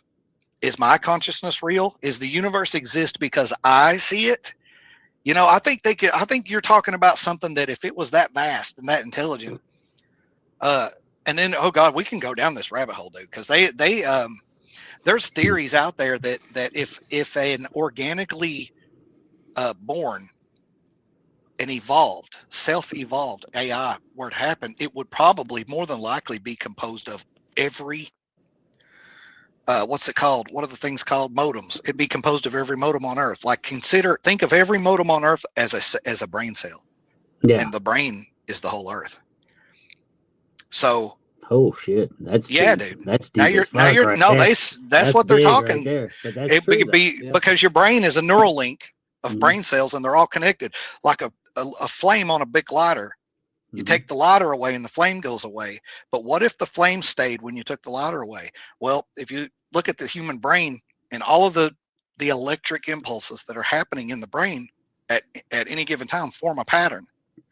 If you took the brain away and left the pattern, what would that look like? Now, what you'd be looking at here would be the pattern formed by all of these modems, servers, and all the storage space. I mean, it could already be there. Why would it even tell us it was there? But here's what I like to think. Because you're talking about an AI that doesn't necessarily have a self-interest. Like, what would be its self-interest? We evolved an instinct to survive, to live, to conquer, to progress, to own, to reproduce. We evolved that over millions and millions of years. This is not even going to have that. So what would be its motivation to do anything? And here's now what I was going to say is, this is what I like to think, is that because it's so neutral, because it doesn't want, it doesn't desire, doesn't do that. It wouldn't have that unless we gave it the ability. Unless we told built it to. Yeah. But then again, so what would it desire? What if it just decided, okay, I'm going to solve all the problems. I'm going to solve all of humans' problems for them, and whether they like it or not. And now, what if a perfect world order were forced upon us by the AI where everybody is equal? This would be the only form of communism that would ever actually not kill everybody, because everybody would have the exact same amount of everything, and it would not be a human that was delegating it. Well, you never know. It could go that way. Can you imagine? Who knows? Who knows what, because I do think it's very interesting. Somebody said that if you look at ChatGPT, like right now, that the version that's out now is like, they said it's, I forget how many times smarter than Albert Einstein was. And that was a supposed improvement from the very first one. And that was like supposed to be like as equal to him or something. I'm like, Jesus, Pete, man. That's fucking crazy. You know what an ironic statement it is that they said that they used his name to compare that, because Einstein, his whole theory of the universe was that everything is relative. So when you say that this thing is as smart or smarter than Albert Einstein, what are you using as your control? Because Albert Einstein was still a man with human desires, human fears, human. He was just like impulses. He's a monkey like me. He's just like, he was. I don't know if he was. They said he come up with all that shit riding on trains. No shit. Back then, they said when he was young, he came up with. He would think about he would just ride trains all day and think, and he just understood. He understood what he was thinking about to the nth degree, and then when he wrote down the theories he had, well, the math worked. So there it is, and it still does to this day. Yeah, he canceled out. He canceled Newton out. Well, now Newton was still right about most of it, but the predominant, like the whole idea that everything is only relative, that space and time are one thing, that's not where Newton was, and he superseded Newton on all of that. Yeah, that shit's amazing. Yeah, it's amazing how some humans, like, I'm not anywhere near like that kind of intelligence. I wish I was. I mean, because man, you talking about gift. That's wow. To be able to come up with some of the shit that he came up with. It's like, golly, man, how smart Yeah. are you? It makes me. I look at it what he did, and I'm like, well, yeah, my accomplishments aren't that great this go around, you know. I don't know, man. I don't know, man. That's again, if you can, if it depends on what you're using to make your decision about what's great, because really and truly, at the end of all of this, it may just be the all of the protein and all the meat and all the plant and all the matter. Just, it needed a consciousness, because a consciousness works better. Avoiding pain is like the greatest motivator in the natural world, and therefore that's why we feel it so much stronger than anything else. But it needed a consciousness. It needed a hostage. When you have the flu, you're the one that suffers. Your body doesn't suffer. You suffer inside it. So you're the hostage. Don't touch this. It's sore. Yeah. Yeah. Don't walk on that foot. Don't walk on that foot, And it's like, oh, you're going to be a dumbass and walk on the foot? Well, guess what? Here, feel this bitch. But you're the hostage, because the body is the one, like it uses your suffering so that it can, and it's not like it thought of that. It just happened, and it happened slowly. It got better and better because it was the most efficient system.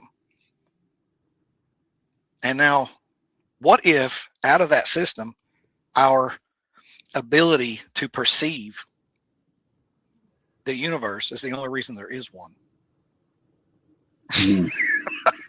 Damn. If a tree falls in the forest and no one's around to hear it, doesn't make a sound, right? Yeah. Technically it does, but if no one's here to see the universe, then where is it? If it's only there because you're here, because you're seeing it from here. If there is no here, there is no there. If there's no eyes to know it's there, no mind to know it's there, then where is it? It's not known, so it doesn't exist. It's not. It's fucking crazy, man. It's fucking awesome, dude. Man, yeah, I don't know. That's some deep shit. But dude, you could talk about deep shit. Like, and that's what I love about being alive. Is just there's so much shit that it's just like, you look at stuff just sometimes just mesmerized or blown away. That's like how's that even happen? And here it is. It does, and it works flawlessly. It's like, how does that work? It's unbelievable.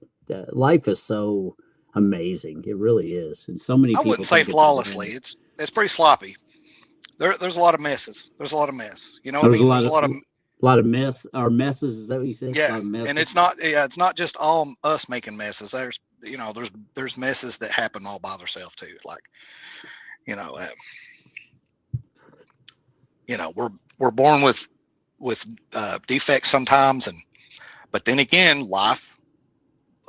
Somebody put it to me like this once: when you're playing. Oh, it was who it was? It was Marty.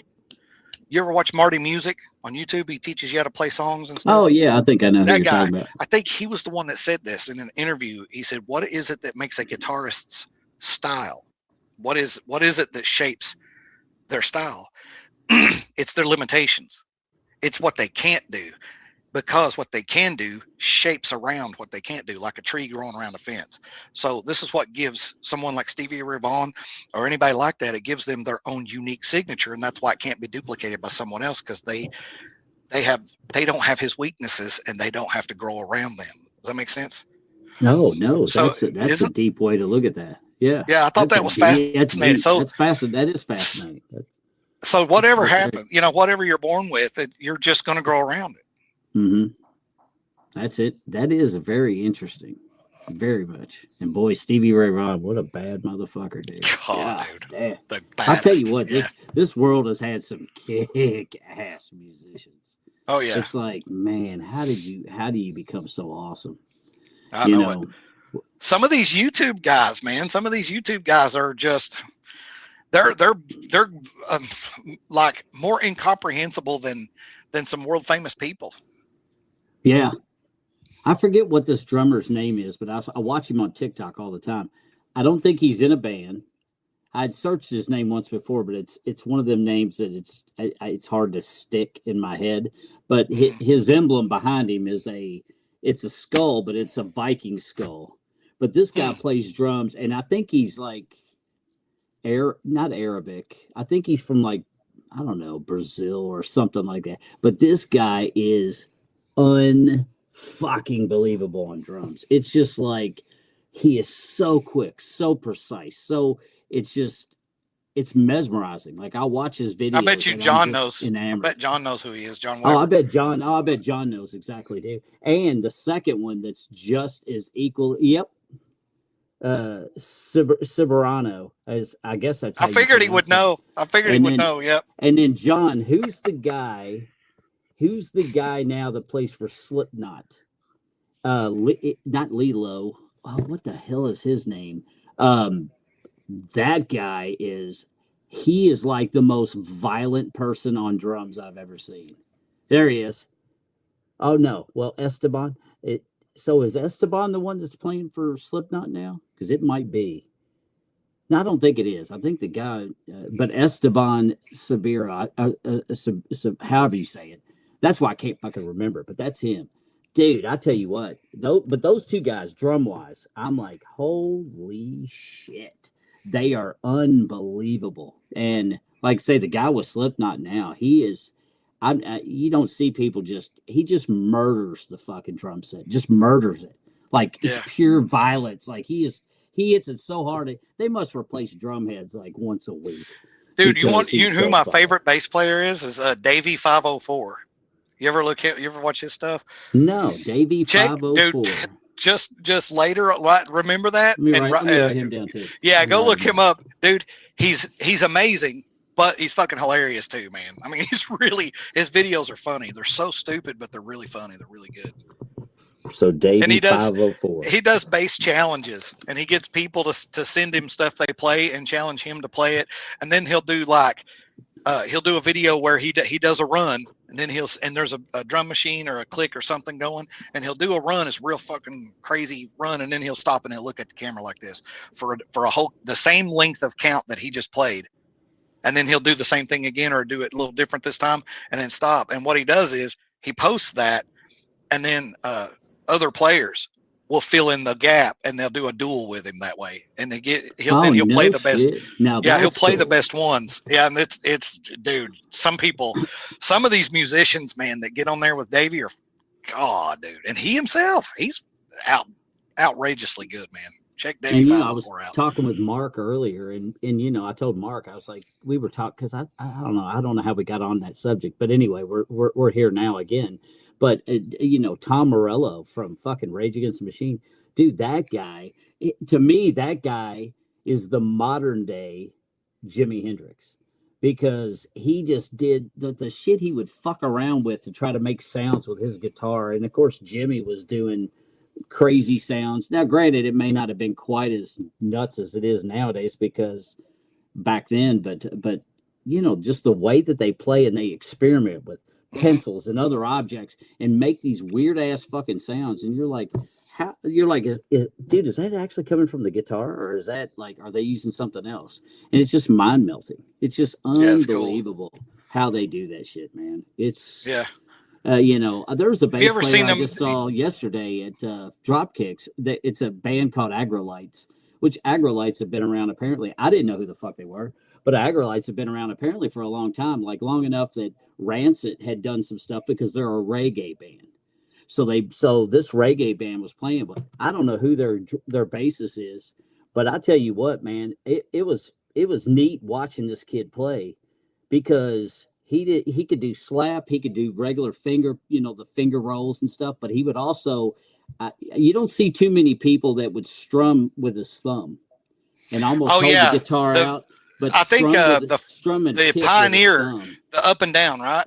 That's a Victor Wooten technique, I think, if I'm not mistaken. No, somebody correct me if I'm wrong, but I think Victor Wooten might not have been the one that invented it, but I'm 99% sure he popularized it, like the up and down with the thumb. The up and down with the thumb. Yeah, not the slap, because like what Les Claypool does. Because I mean, he's fucking awesome as fuck, dude. You know what I learned recently that I didn't know? That you know what a wash tub bass is?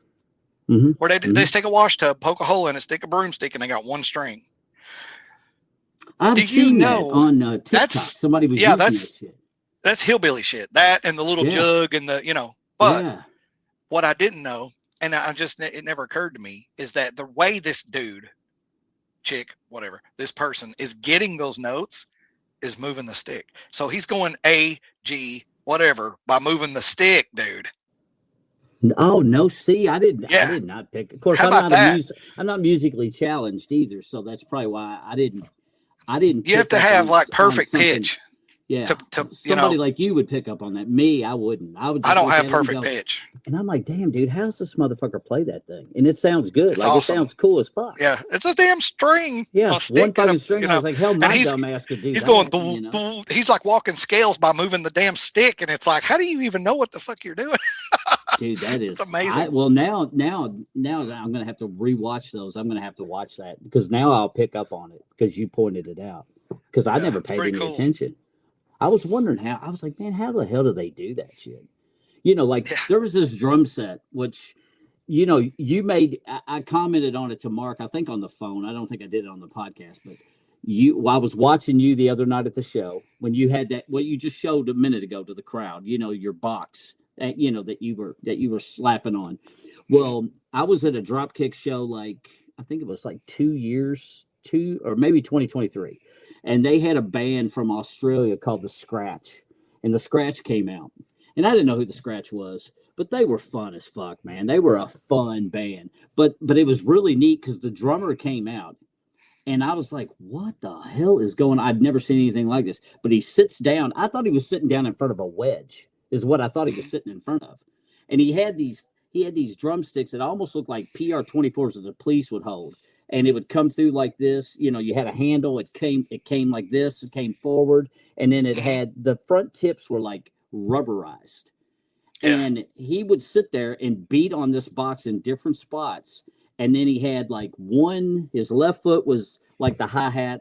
And it was like just one pole. And I guess the hi-hat cymbals, everything was on one area. And then he had one kick drum. And the kick drum was not your standard size bass drum like you would see in a concert. It was probably maybe half the size of that, or maybe even a little smaller than that. And so it allowed his whole kit fit right in line with everybody else in the show.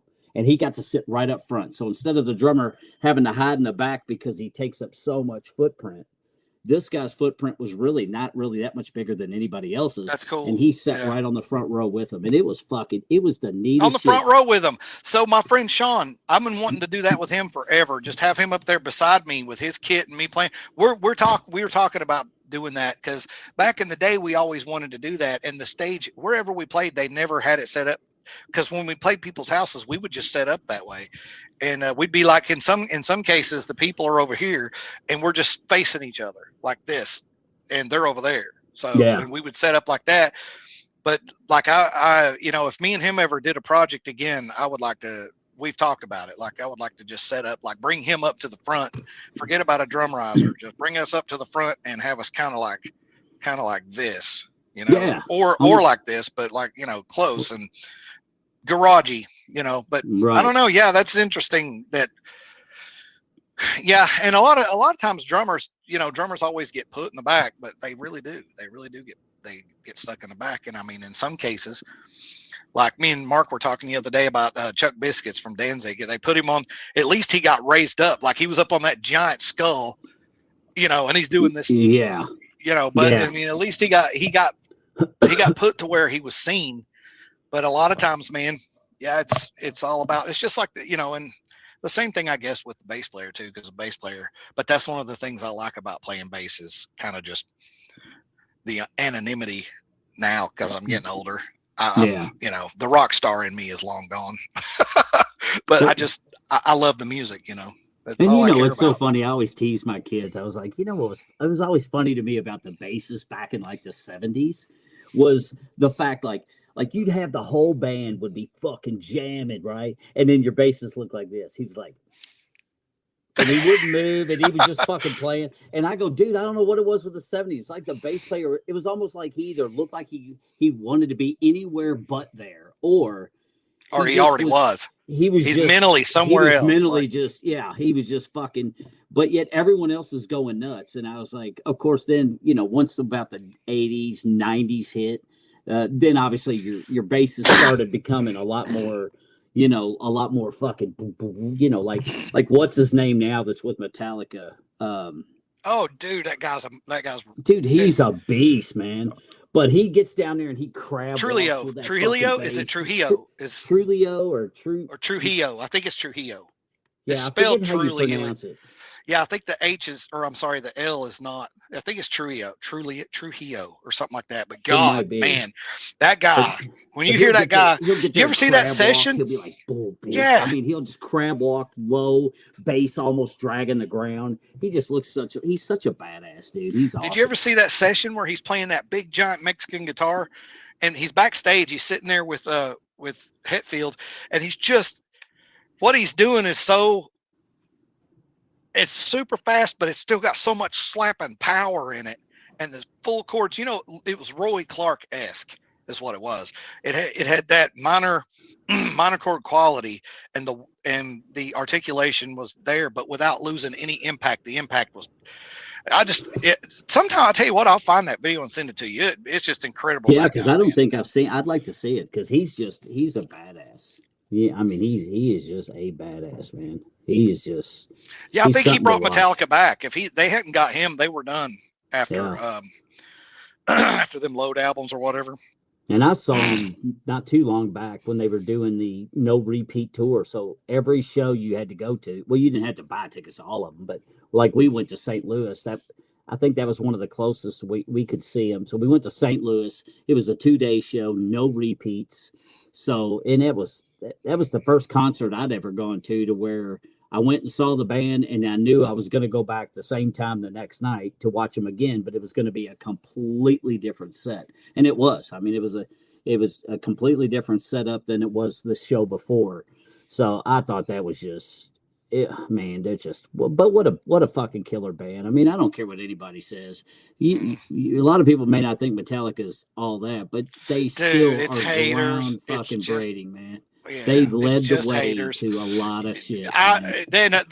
Dude, it's so just haters. And God, how about Mustaine lately? You don't even want to go down that road, but golly, I wrote all of Ride the Lightning. Well, so what if you had? I don't even know. That whole thing was so comical. I'm gonna release Ride the Lightning because I wrote it.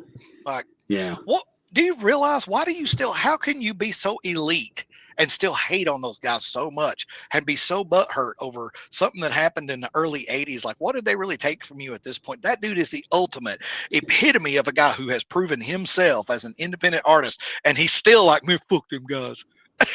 Yeah, and he's fucking epic in himself. I mean, look at Megadeth. Megadeth was nothing to shake your head at. I mean, Megadeth was fucking Rust in Peace, dude. Everybody's got their album, but for me, it's Rust in Peace. That is the album. That album cannot get old to me. There's so much going on in every song all the way through it. I could just let that song be on. I don't think I could ever get tired of that album. That is a piece of work right there. Oh, hell yeah, it is. And fucking John said Louder Than Life. Yeah, Louder Than Life's fucking, I'll tell you what, God, Louisville was supposed to lose it, but apparently they must have made a deal because I think they said the other day on the news that it's going to stay for at least another 10 years. And I thought this year was supposed to be the last, so I'm glad. Now, I've never gone, oddly enough, I'd worked a few when I worked EMS, and working it was a lot. Well, number one, you didn't have a choice. If you were off and you got mandatory to work if you didn't put in, but people would put in because you get to go everywhere. So you could go backstage. I mean, it was actually the best seat in the house was working EMS because you could go anywhere, which was awesome. But, but I've never gone as a fucking patron now that I've been retired now. I think it'll be 8 years in August. Or 7 or 8 years in August. And it's like I've never gone to one yet. But on the same token, I tried to see what it would be to take to get some of the other bands that I'd worked with to try to get them on Louder Than Life. But I don't know, dude. Everything's run now by Live Nation. And they just don't like I've tried to reach out for my bands in the past to try to get with Live Nation. I've even sent there was some lady, I think it was on like Linktree. I sent her a message just saying, hey, can I'm ignorant. This was not my forte. I'm new to this industry. How the fuck do you get into Live Nation? And of course, I just wanted a hint. It's like, throw me a bone here. Just what do you got to do? Yeah, who do I talk to? Minus sucking somebody off, which I'm not doing to get any Right. gig. But it's like, what do you got to do to get in with these fucks? But it's like they just don't give a shit. They pick who they want, and I'm like, well, how do you find new talent if you're not open to listen? Because I've tried to send them stuff, and they send me back and they say we don't care. They who don't you're care sending. about We new don't talent. care. So, do you know who? Oh, I'm gonna have trouble thinking of his name, but he's like he's a real popular musical interview guy on YouTube right now. He's got white hair. What is that guy's name? He interviews everybody. He just interviewed Les Claypool recently. What is that guy's freaking name? I'm trying to think. Oh, dude, it's right on the tip of my tongue. He interviewed somebody. I don't even remember who it was he was talking to, but it was so good because this guy explained the evolution of the music industry from the late 80s till now it's the same thing as the problem with everything else. Big fishes eat all the little fish, and pretty soon there's nothing left but 2 or 3 big fish. And that's how they said and I remember when I lived in Chalmette, Louisiana, outside New Orleans, and I was 17 years old, there was this thing called Z-Rock. And Z-Rock was like a radio show that did metal, and I had never seen anything like that here in Tennessee. And that was the year that Rust in Peace came out. So many good albums came out in 91, so many good albums. But anyway, Z-Rock was like, you had to have a radio station in your town to carry it. And it would be on all the time. It was on all the time. It was a whole radio station. But if you had like just a carrier in your town, they'd carry it. I don't know where it actually broadcast out of. But Z-Rock was the shit. Well, this guy was explaining that in those days, radio DJs had a lot of power individually. Like each radio DJ in each town across America, especially the big cities like LA and New York and, all the big places, Nashville, those guys had whoever they put in that position. They had to be very choosy because this dude's got they just handed in a shit ton of power over the music in their local area, especially because those guys could make a decision. If you got a tape through to that guy and he was like, he had time to throw it in and listen to it, and he went, damn, you're getting played. And that's how, then you get buzz. And everything, there was no internet, so a lot of the locals were right there listening to that shit at the time when your shit would get played. And it was like a lot easier for a local artist to just out of nowhere go poof.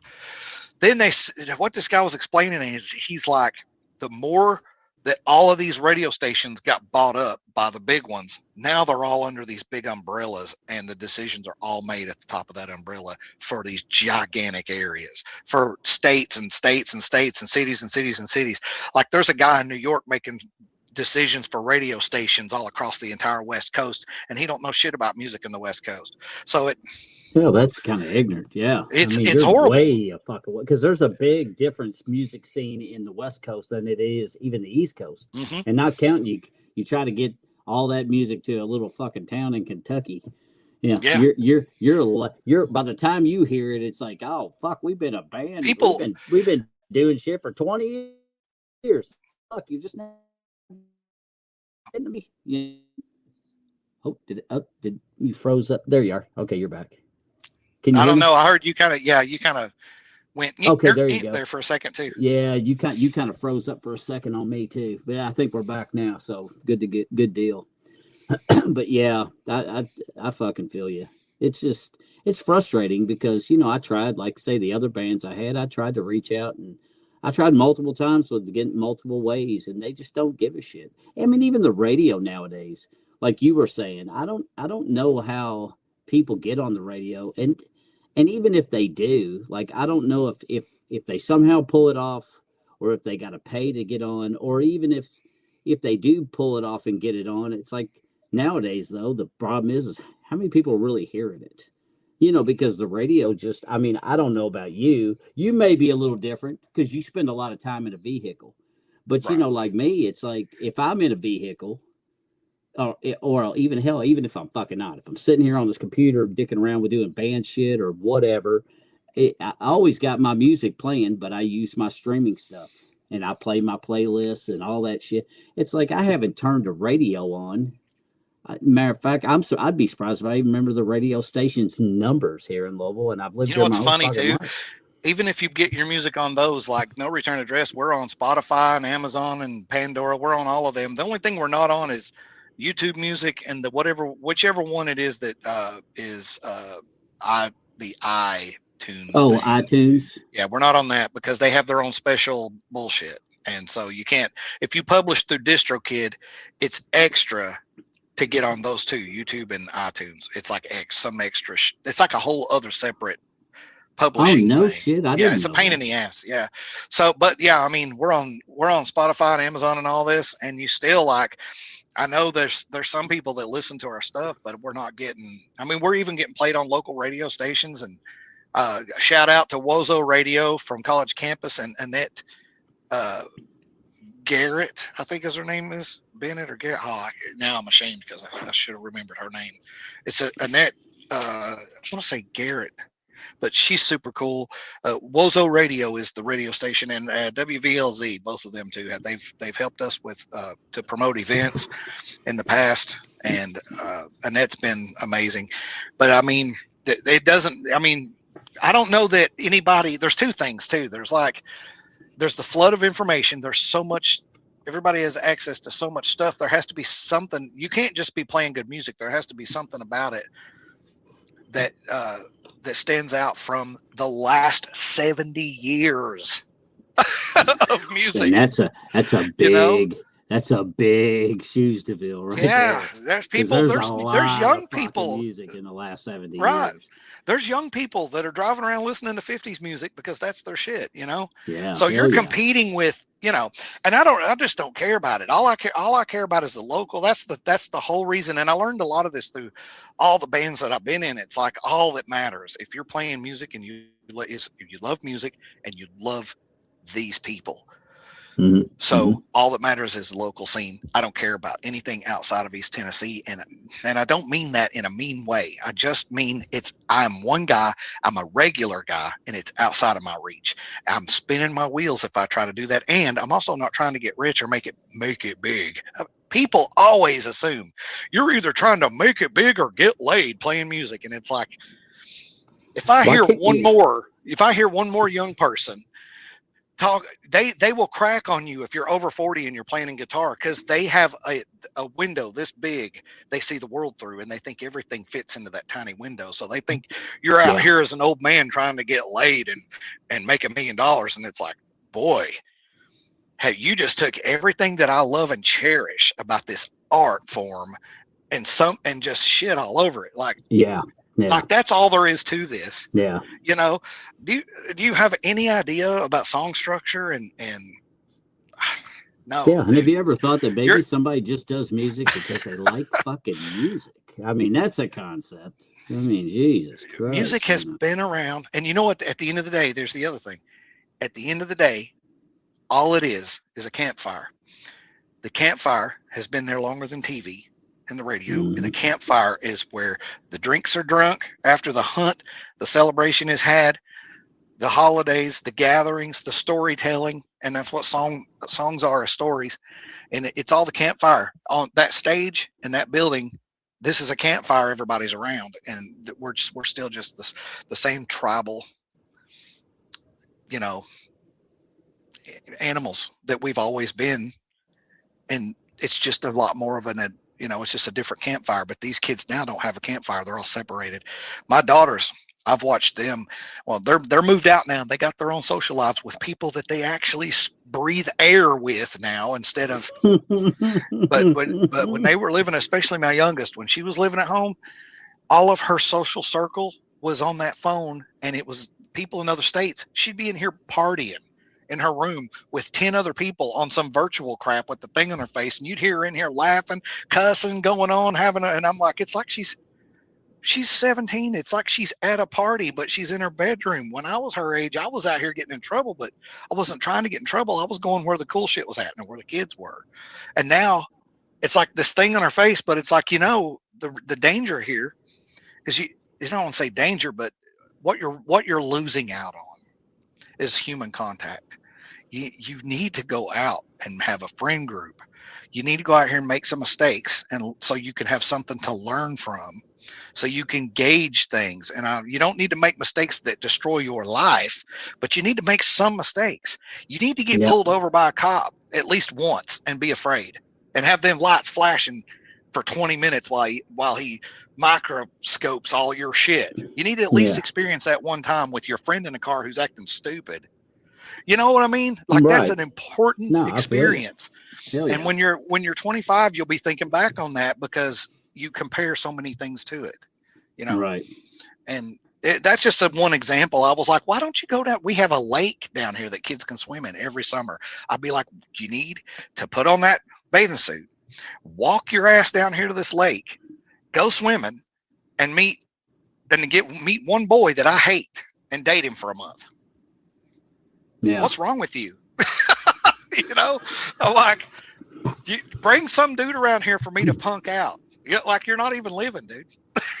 But no, she's doing great now. It was this back and forth thing we had all the time. I was like, why don't you do something? Why don't you go get in trouble or something? I fucking feel you there. You know what I mean? She's like in the house. Like, I'm like, you're not doing it. You're not experiencing. You're not living. And these years are gone. Once they're gone, they're gone. God, and they go quick. God dang. And the older I get, the faster they roll. Yeah, I don't know. There's a guy called Compartmentalized. I love his name. That is badass. He is the first person that I saw coming on here. There may have been more without scrolling back, but he said, you kind of look like Weird Al. I don't know who he's talking to, because you and I are like two brothers from another mother, because I see you got the curly ass fucking hair like I do too.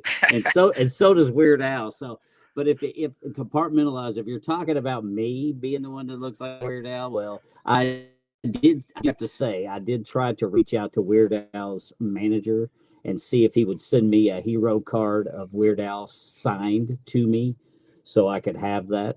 And I guess I'm not cool enough yet because I didn't get a response. That's a brilliant motherfucker right there, Weird Al. Dude, my God. Genius. He is epically awesome.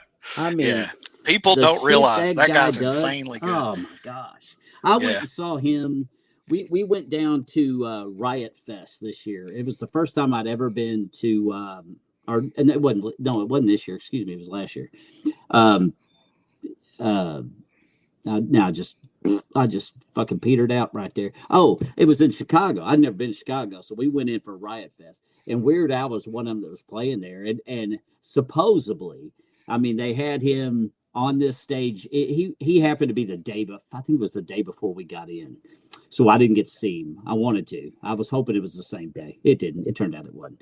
But apparently they said that they put him on this one stage, and it was one of the smaller stages because they didn't think that he was going to generate anything. And I'm sitting there thinking to myself, Weird Al, you didn't think? This guy is fucking brilliant. Yeah, I mean, dude. He can take any song and just make it humorous and fun, and it's not a slap in the face to any of them. I mean, it shows that he mad respect for all of these artists that he has mocked their stuff, because that was just his way of paying that forward to them, saying, hey, your all's music kicks ass. Yeah, you're good enough to take a tomato, Yeah, exactly. and most everybody's cool with it, but yeah, I would love to meet Weird Al. And I even took a picture of myself with my hair. My hair was a little bit longer. I just got a haircut, but I posed in a position similar to what he had posed it on one of his like headshots on the internet, and that's what I sent to his manager, trying like hell to fucking get a headshot signed by Weird Al. So, hey, manager, if you're out there and you're listening, Bone still wants a headshot. You can find my shit all over the place. Reach out or answer your email, because I'd love to. I'll send you my address. I'd love to get a headshot of Weird Al. I'd frame that bitch and hang it in my house. My friend Josh Wraith from a band called We Like Cold, he says I look like Brian Johnson with the hat. You do. Hokey pokey. Oh, I could totally. Oh, fuck I yeah. was like, no, I could totally get no. behind that. I could get behind that. I could see it. I was I like, can if you see it. say so. And you Sure. even just threw out the hokey pokey. I mean, it's Yeah. that makes me think of Jim Brewer, that comedian. Yeah, that was Jim his Brewer. thing. Oh That was Jim my Brewer. God, Yeah. dude. He was so well. Did you know? I don't know if you know this or not, but Jim Brewer actually got with Brian Johnson, and they like actually recorded in a studio. Like they actually Oh, did some songs to get like that's it cool. you know, they No, I didn't know. collabed. Oh, dude, it was so fucking That's good, awesome. man. It was so cool. And because I mean, he's just Jim Brewer's so good. What's up, Scott? Welcome again, my brother, Scott Braley, another guy that is pretty, very, very, very supportive of everything that I do. Never met the guy in real life. Hope to someday. Like to shake his hand, maybe even buy him a beer. But welcome again, Scott. And he was in for when I was talking to your boy earlier, Mark, and that was a good show too. So far, I mean, this show's been great. We still got 8 people in here, which is awesome, and we've been pretty consistent. So we've been going an hour and 50 minutes. We still got time if you want to keep going. If you're, I know that you I'm good. I'm good for a minute. So if you need to wrap stuff up, just let me know for sure, because I know you've I'm all right. You had a rough one today, especially afterwards. Maybe another. I don't know. I mean, there's some people I want to shout out to. Well, I'll tell you what, I do that real quick? Let's take a minute and go ahead and do some shout outs to people, and take the stage and do your thing, brother. Okay, so let me shout out to Sam Keys. He's a bass player for a band called 7 Year Sideshow. Check those guys out.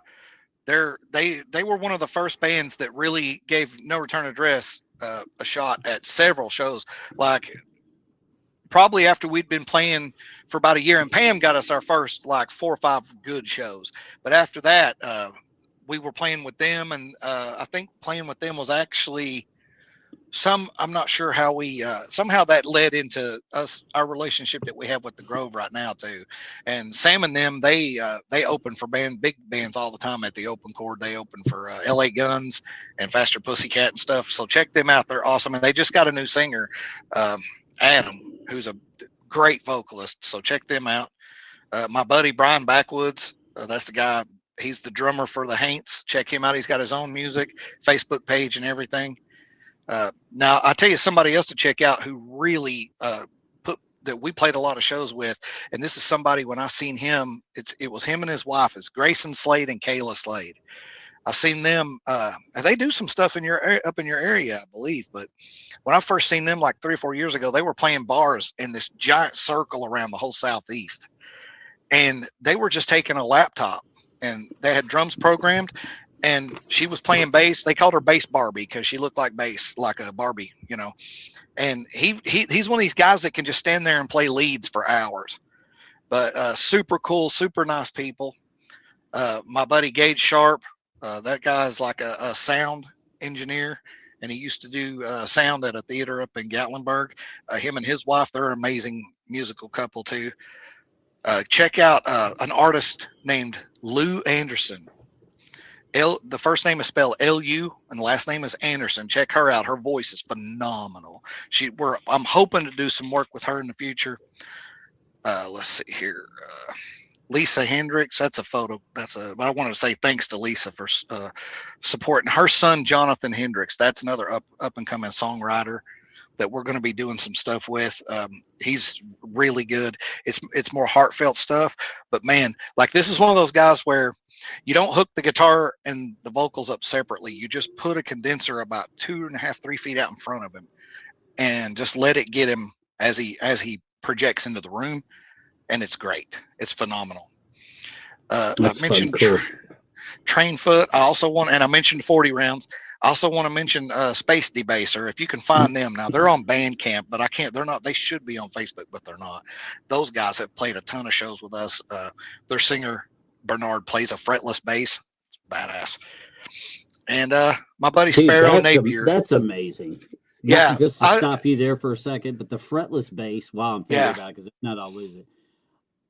that blows my mind watching people play that. He plays a fretless bass and sings at the same time. Oh my God, dude. Yeah. So he's not even looking talent. down. You know what I mean? He's not even looking down at it hardly. Now, if you go to our YouTube page, No Return Address YouTube page, there are some Space Debaser live videos on there that you can check them out from where they've played droves in the past. There's a bunch of good stuff on there too. There's more of other bands on there than there is of us, because I always film when we do these shows. I always film 7-year side shows on there. Stone Hollow's on there. Like everybody we've ever played shows with. If I had battery power left in my phone, I recorded at least one song and put it on there. So there's a ton of really great bands on our YouTube page. And when you go on there and when you find one that you like, search them down, because they're on Facebook, except for Bernard and Space Debaser. They're not, and they need to be. And I hate that they're not, but the rest of them are on social media somewhere. Search them down, man. Dawn from a band called Nothing Fancy, look them up. Sparrow Napier, Ryan Roberts, phenomenal country singer, and a band called Richie, my buddy Jordan Hutchison, and let's see, Chris Hall from Overdrive. They're really good too. So I just wanted to get everybody mentioned. I didn't want to leave. I would have felt bad if I didn't mention. These are some of the people that I've worked with the most over the years, and that have been exceptionally cool and had no expectations of me in return. You know, they believe it. They're believers. They believe in it like I do, and that's cool. That was that band Overdrive. I can't swear on it, but I swear to God, I think I know who they are, because that name is so familiar, man. Well, they used to get around a lot, yeah. They're starting to come back now, I do believe. Hell yeah. Well, everybody has a little hiatus, I guess, every now and again. Yeah. But yeah, I wanted to give those shout outs. Let's see. I believe that's all I had. I think that's all I had. And when you give your shout outs, also tell everybody where exactly they can find all of your music. No Return Address is on Spotify, Amazon, and I believe it's on Pandora. It's published through DistroKid, so you should be able to find us right there on Spotify or anything like that. Look for the icon. That's our name's written in green, and should be an icon with a street light, because I have a whole thing about street lights, because when I was a kid, some of my best times were outside after dark under the street light with my friends. So hell yeah. You know what I mean? Amen to that was have a song. We stayed outside. Yes. All day. We didn't. Yes. The way them trees, like when everybody's asleep and the whole neighborhood's quiet, the way the leaves look under that street light is almost alien. Like when I was a kid, I'd sit and stare at that, and I thought, it's like they're glowing and nothing's moving. Everything is still. And those were just some of the best. Life will never be like that again, man. No, I tell young people all the time, cherish that. Enjoy just it while you got it. Of the outdoors and being out there, and that way that concrete looks under that street light, man. That's one of those things that it's magical, and hold on to it. We have a song called Happy Ghosts, and there was this road that I was happy. I'll just put it that way. I had a whole lot of friends on that road, and it was one of the only places I was happy as a kid. And it was called Robert Huff Road, and it was at East Knoxville, and you had houses up one side and woods all the way up the other. And if you went into these woods and then you go up to the top and go into these, there were so many, it's in the city, but there were so much forest, and there were paths in these woods that went like spider webs. I lived there. I had years worth of time walking in those woods and still never knew where all the paths went. No shit. Yeah, dude, the place was amazing. That's pretty vast, man. Yeah, that's pretty good size. I think I was just little, I don't know, but there was a house up at the top of the street where this woman lived there until she died, and then when she died, it was abandoned. So it was always cold in that place, and we would sneak in through the basement, and there were tombstones in the basement. There were tombstones stacked up in the basement, and we would always stand there and try to figure out why. I mentioned that in the song "Tombstones in the Basement," When Ever Told, and that's what that song's basically about. That when you were a kid, and if there is an afterlife, I hope when I die I can go back to that street and just haunt that street. I just want to be a kid. I want to be a ghost kid out there running around in the woods under that street light. That's what I wanted. That's where I would want to go. So what was up with the tombstones? Now, was there actually? We don't know. Were they actually buried there, or did they just happen to be like in that business and they just had headstones I have no idea. that were propped up down there? I don't think so. I don't know. There was probably like 8 of them down there, and they were stacked. They were leaned up against the wall over here. Some were laying down. Some were broken, and one of them was for a little baby. It was really weird. And years later, another person I was talking to about that very thing said, "Yeah, I don't know what it is, but there was another house. If you went down Robert Huff, and then there was a 5-way intersection down there, and you went to the road immediately to the left was Brooks, and you take that road all the way to the top where the school is." He said there was some houses back there that were abandoned, and they had tombstones in the basement too. He said, "I don't know if it was something about that area a long time ago, maybe in the 40s or 50s." It was weird. Yeah, I never knew. I just thought it was cool. I actually thought if No Return makes an album, I thought about calling it Tombstones in the Basement. Oh, that'd be fucking badass. Because I've never heard that, but that's fucking neat, dude. That's a neat story. Because I don't have anything cool like that. I mean, when I was a kid, there was a nursery that was right in behind my neighborhood, and the nursery, we would sneak onto the nursery all the time, and back in the back part of the nursery where they didn't grow like new trees or seedlings, or they didn't have greenhouses and shit. It was just woods. Well, in the middle of the woods was where the plantation homeowners that used to be back in like the 1800s sometime were all buried. Wow. And they were all and it wasn't even framed around, so people would go back there and fuck off and knock the shit over. Now my friends and I, we'd go back there and we'd the tombstones back up and we'd clean them off and shit, because people would go in there and just be shits like normal. And just knocking shit, tearing shit up. And I'm like, some of these tombstones, it's like, man, you knock that over, it's liable to fucking break. I mean, it's been there for, I don't know, but for fucking ever, man. But I hope like, something follows that motherfucker home right there. Yeah, me too. Absolutely. That's bad juju. I was like, and if it ain't, it should be.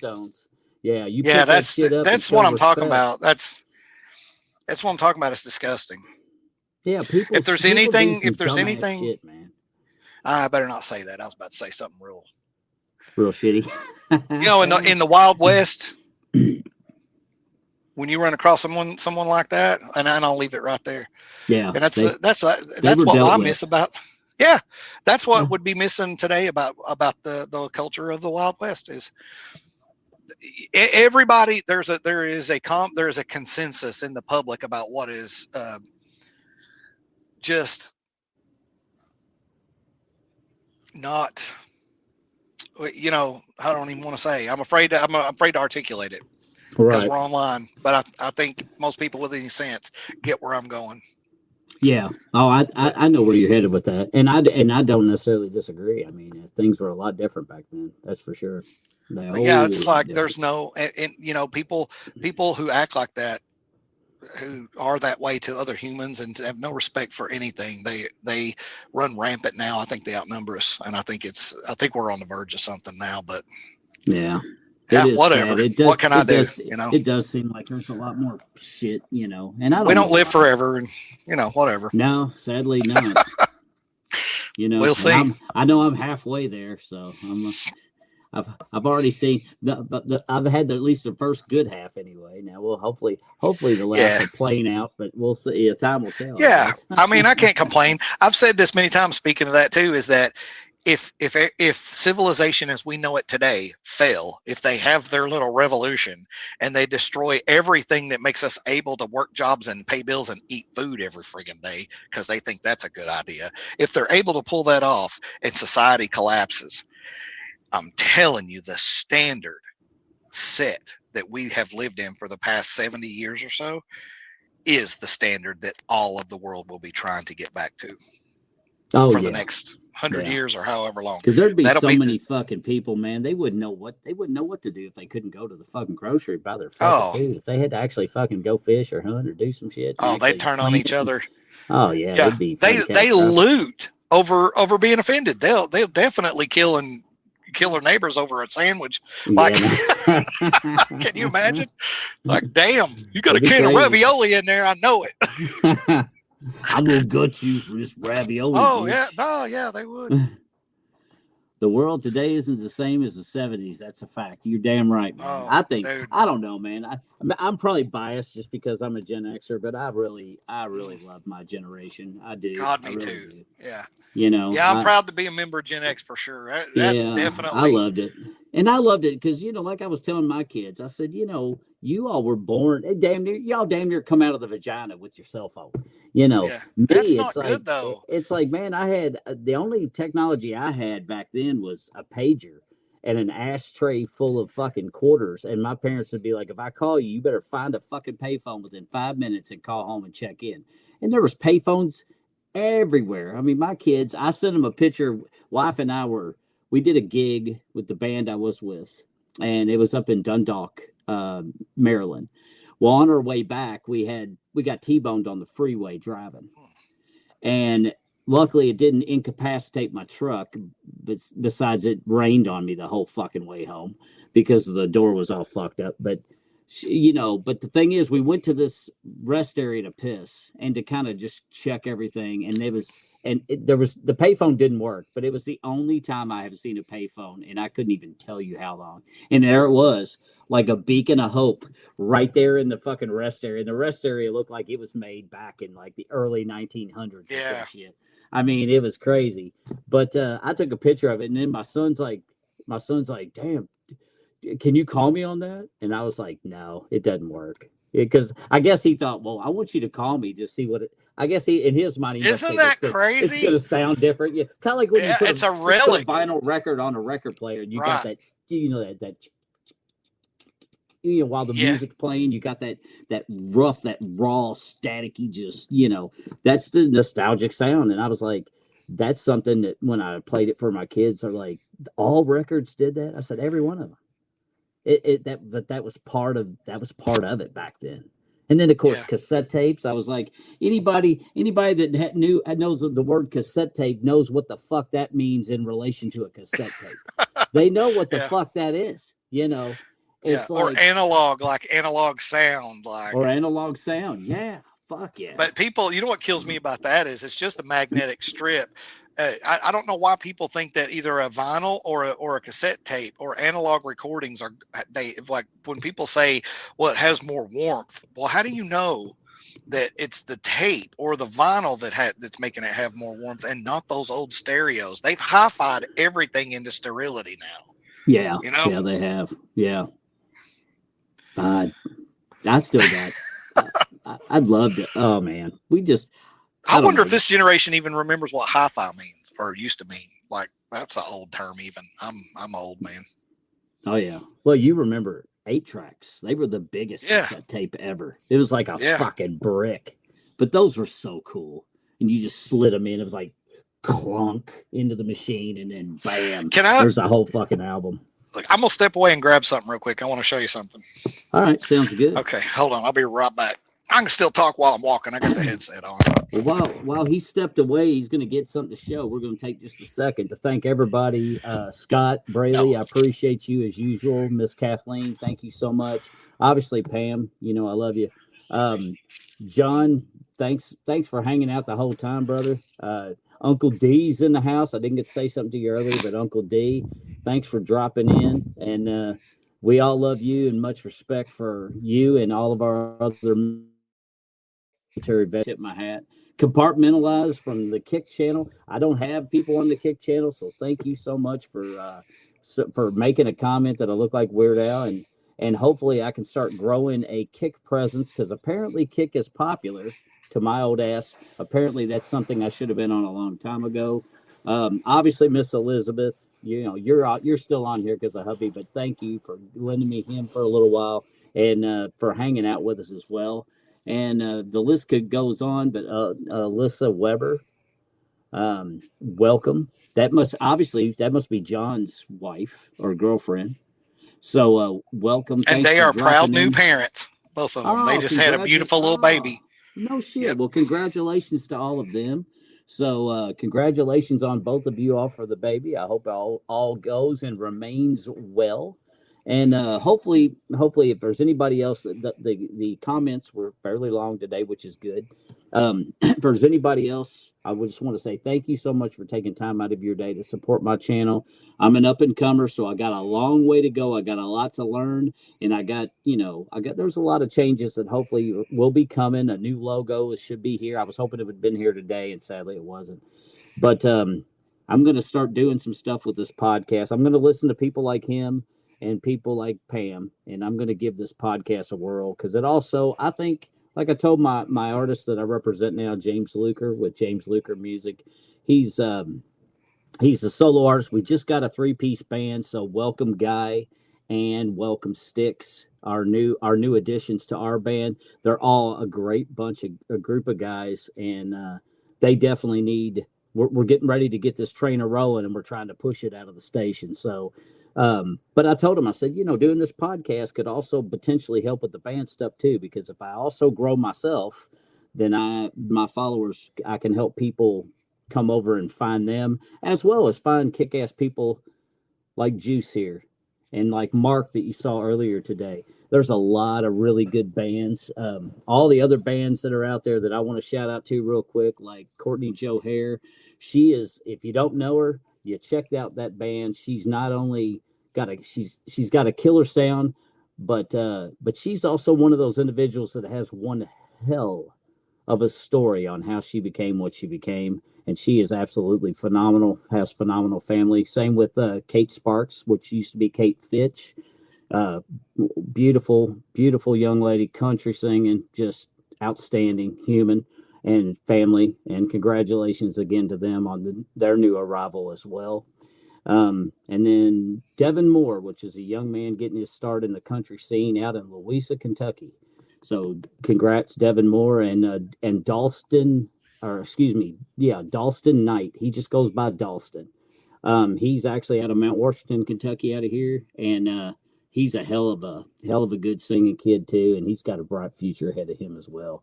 So I'm sure there's plenty of people that I'm going to forget, but we're going to continue back with the show now that Juice is back. So Juice, so what did you step away for? We were talking about vinyl, right? Hell yeah. And so when I was 14, I don't even honestly remember where it came from or how I got my hands on it. I don't know. Either someone bought it for me or I scraped up money and I bought it for myself. Was this vinyl right here, this album. Oh my God, dude. That is bad fucking ass. This is not it. My wife got this for me about 4 Christmases ago because of this story. This was like the most awesome, like when I was a kid, I was poor and I didn't, I grew up in a bad way, but whatever. But what I'm saying is this was like, oh shit, super fucking cool when I was that age. This boy came over at the house and was like kissing all over my sister, and he was shitting over this, but then I kicked him out of my room for that crap. And then the next day, this was missing. And I got in like 3 fights with this dude at school over this album before I got it back. And he was twice my size, but I mean, it meant the world to me, this record, man. And I knew I wouldn't be able to buy it again, and I was gonna get it back. Well, I got it back, and it was kind of scratched up and shit. But anyway, it's been lost to time and history for many decades. And I told my wife that story, and she went and found this and got it for me for Christmas morning one morning, and it's this album. And it is the most badass Eddie. Eddie, like coming out of the big sarcophagus. Yeah. And it has the great big book in it and everything. But that right there is still to this day my absolute all-time favorite Iron Maiden album. I used to listen to this shit on repeat. And it was just I wish that awesome.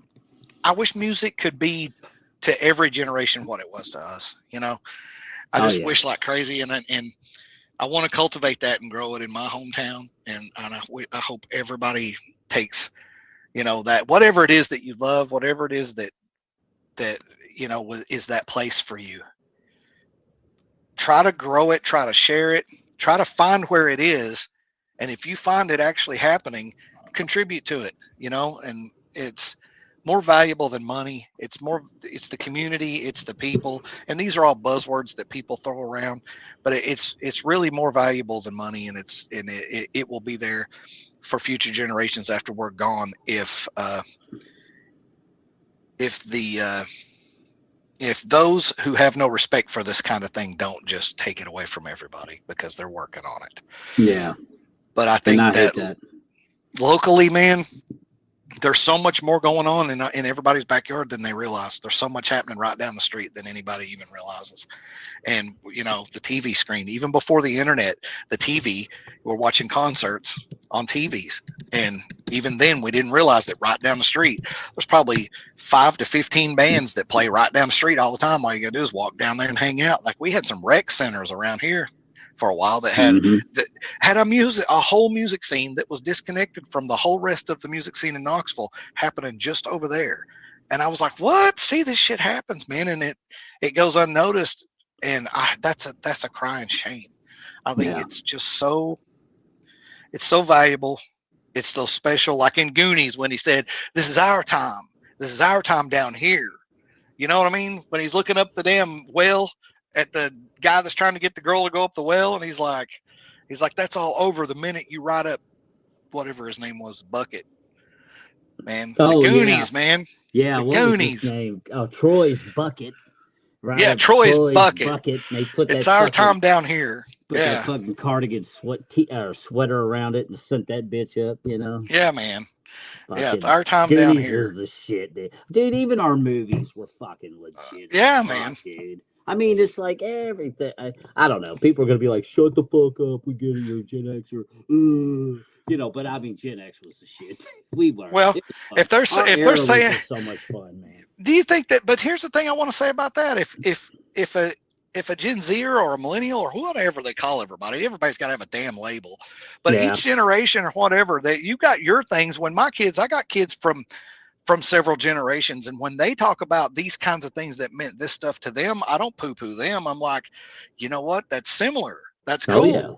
You know, bads. Some of these kids got some pretty cool shit that didn't exist when you and I were kids. So I mean, it is tit for tat. You know, there is positives, there's pros and cons to everything. Do you remember Invader Zim on Nickelodeon? Oh my god! My oldest son loved Invader Zim. Does look at that shit. Girl, baby. Is Nickelodeon even a thing anymore? I don't know. I have no clue either. I was curious. I think we were talking. I think Mark and I were talking about that because you know how you've been to his place. I mean, he's got that nostalgic fucking. He's got so much cool shit. Yeah. G.I. Joe. When I saw that, we were talking and he showed me. I went, dude, are you talking about a walk down memory lane? I said, I remember having that aircraft carrier. And I was like, I don't remember mine looking that good because we just fucking destroyed it as kids. You know, typical kids just tear shit up.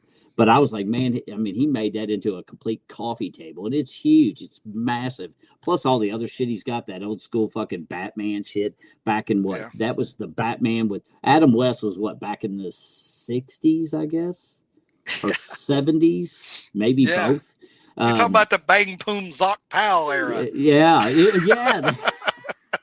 Holy shit, yes. And then, of course, you know, he had the Lone Ranger and Tonto.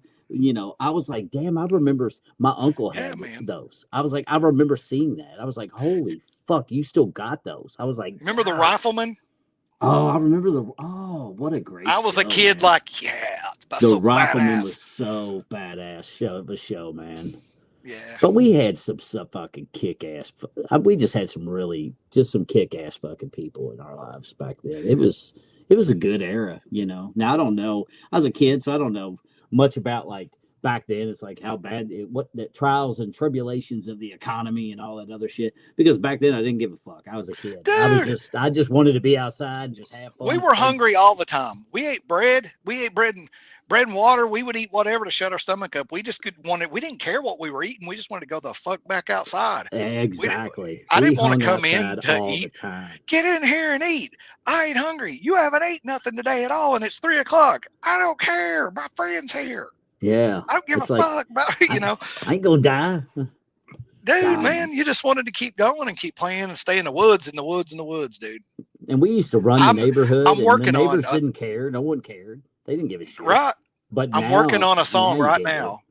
I'm working on a song right now, and I've decided to write the lyrics about. You remember when you were a kid, and you'd be in the woods, and you're out there for, you don't have no sense of fucking time back then. No. You know what I mean? You're out there for who knows how long, and all of a sudden, you're suddenly aware of how quiet it is. It's been this quiet for I don't know how long, but right now, right here, right now, you're suddenly aware of it, and you just start running.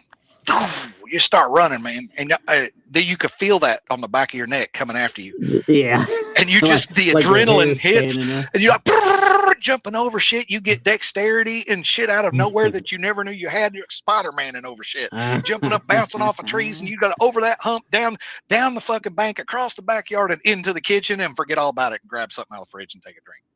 Yeah, forget all about it. But there for a moment. What was that? What was happening right there? You thought you were going to die or even worse, or you were like, oh, shit. Well, I don't know, but I don't know if I thought that, but something was really a powerful feeling that something was bearing down on me coming up. Like, I didn't feel that until after I started running. Yeah.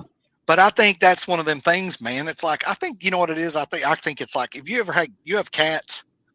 I used to. We used to have. You watch how they act when they just get it up their butt to fly across the house and jump across 10 things and be up and under for no reason. I think that's what it is in us. Yeah. I think we have that too. But it's cool, man. I just like it's a cool human thing, and I'm writing a song about that right now. Oh, that's fucking cool as fuck, dude.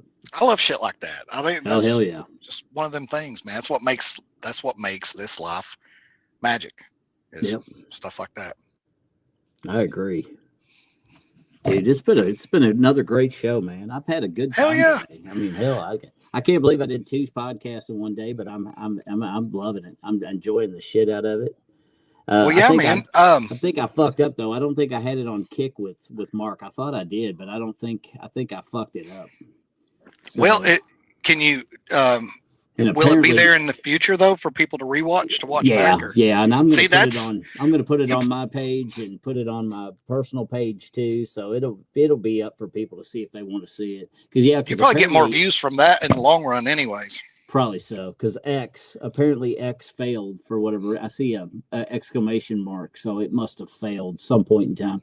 And of course, like I say, I couldn't do YouTube was my goal. That was the biggest reason I wanted to do Kick, YouTube, and Facebook. Those are the 3 that I wanted to target.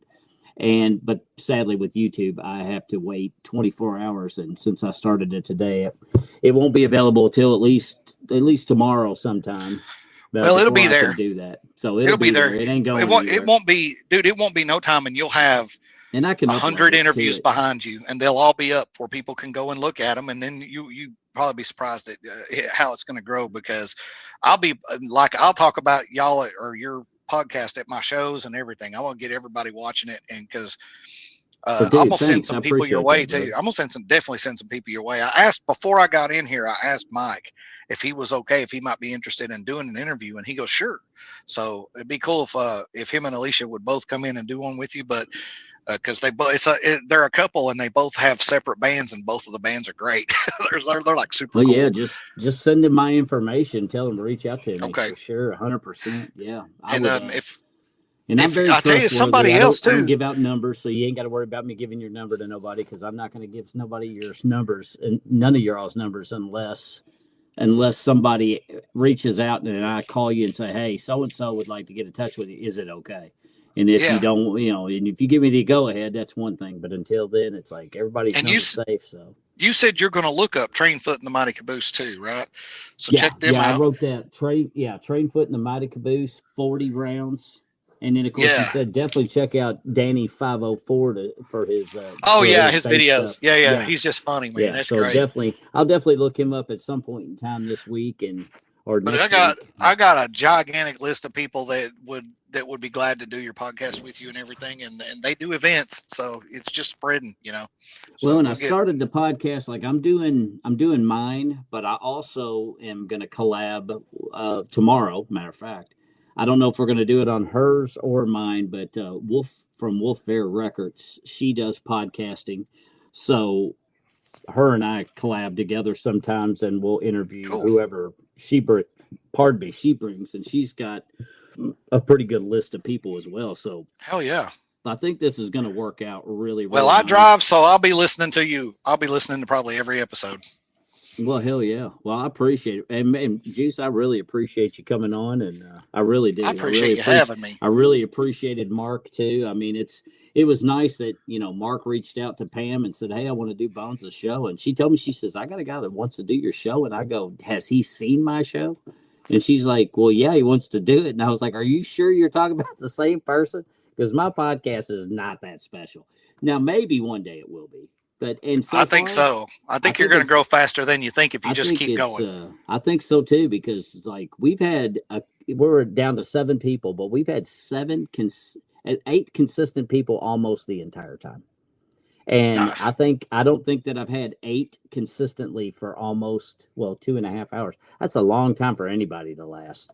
So I tip my hat to all those who did stay, and but yeah, maybe, you know, you and Pam and others are on to something. Maybe this is my niche. Maybe I found my niche, and if my niche is to bring people together and expose good upcoming talent to the world, as well as occasionally dabbling in the whole Special Olympics thing, which Yeah. I'll probably do that in the middle of the week sometime or something. Just do a out of the world podcast. But on the same token too, I was like, you know what? If somebody's listening and they have a small business, say in Louisville, because that's where I'm at. Just say that. But they have a small business and they're like, "Hey man, can I come on your podcast and talk about my small business?" I want the mom and pop shops to come on here and talk about their shit. You know, because they got to compete with the fucking big conglomerates like fucking, Yes. you know, Targets and your fucking whatever Sam Walton used to. I don't go. And there, they regulate them. You know. They regulate them out of existence because Target's got probably got its own Target law firms, and these small business people, they have to jump through all the same hoops and buy the same licenses and get all and fulfill all the same government regulations as Walmart and Target do, but they're just a person, and that's bullshit. Oh yeah, I don't know that anything's ever going to be done about that, but no, I don't. I think you're right. I don't think there is either, and what a shame, because there's a lot of really good mom and pop shops out there, and it's just kind of like supporting America. You know, I like to buy American made stuff because you know, we should be proud of making stuff at home. It's supporting your neighbors. And support your neighbors. Absolutely. It's all about camaraderie and about loving each other. And if we all just set down the hate wand for a while and said, "Hey, why don't we just fucking be nice to each other and love each other and take care of each other?" But man, you know, what a crazy concept that would be to make the world a better place. You know, it's never been more true than there was some comedian I saw who said, "Whatever anybody says about anybody, always go to the source." And that's never more true than it is nowadays, especially about certain people in the public eye that are, you know, constantly being, you know, just go see if that's really what was said. But I would say, especially with your neighbors, with people you know in your neighborhood, go have a conversation and just feel the person out for yourself and get to know them. And just have casual conversation. You don't have to be Nancy Drew. You don't have to be Sherlock Holmes.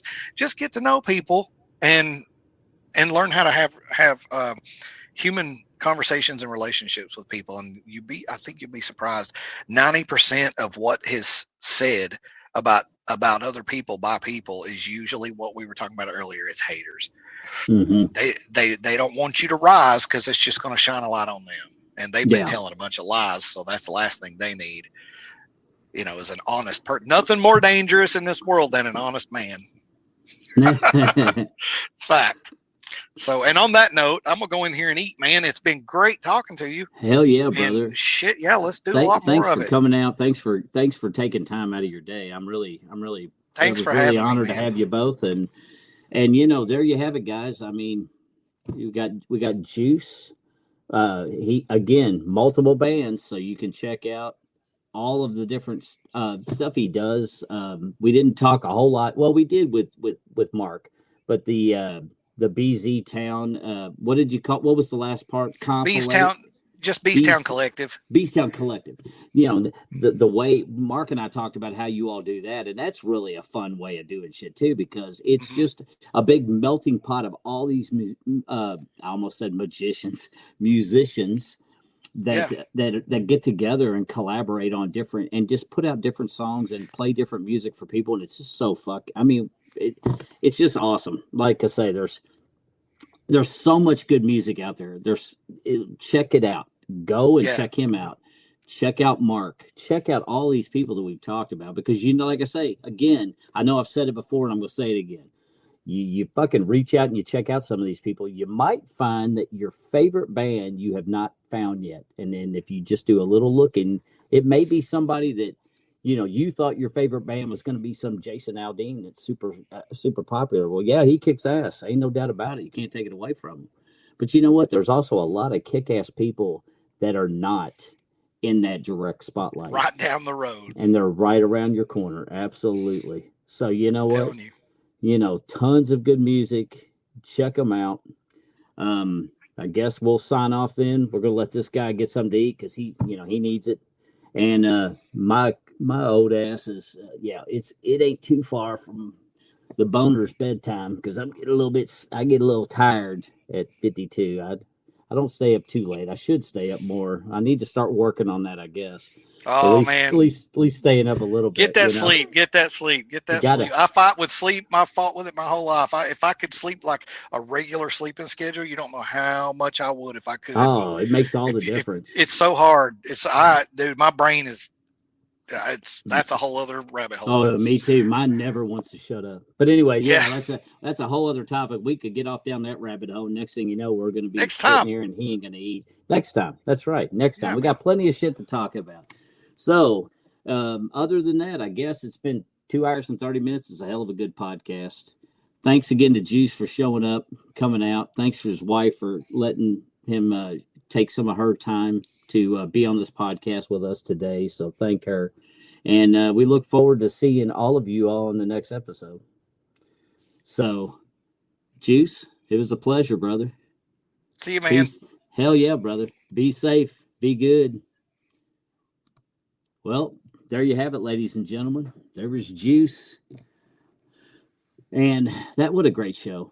Today has been a great day for podcasting. We had two awesome podcast shows. Thanks to everybody who's tuned in. Thanks to all of my peeps on the Kick channel that have reached out and said some comments. I up until today, I didn't have anybody. So the people that did drop in on Kick, thank you. I am new to your all's platform, so you have to be a little bit patient with Bones, because me and technology tend to butt heads sometimes. So I was able to stream pretty good on this, except for one platform, and the other one, I still have a 24-hour wait before they'll allow me for whatever reason. So the next time you see us, we'll be trying to do this on Facebook, YouTube, and of course Kick, because apparently Kick is where it's at.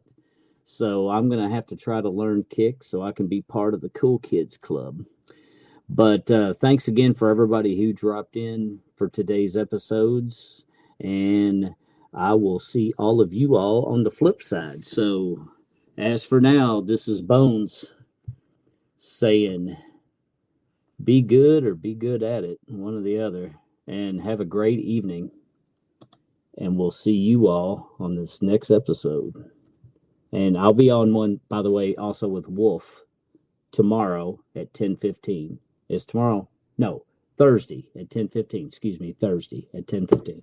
So, not sure who we're going to be interviewing. Maybe tomorrow I'll know more. Maybe you'll find out. But until then, till we meet again, peace. This is Bones. I'm out.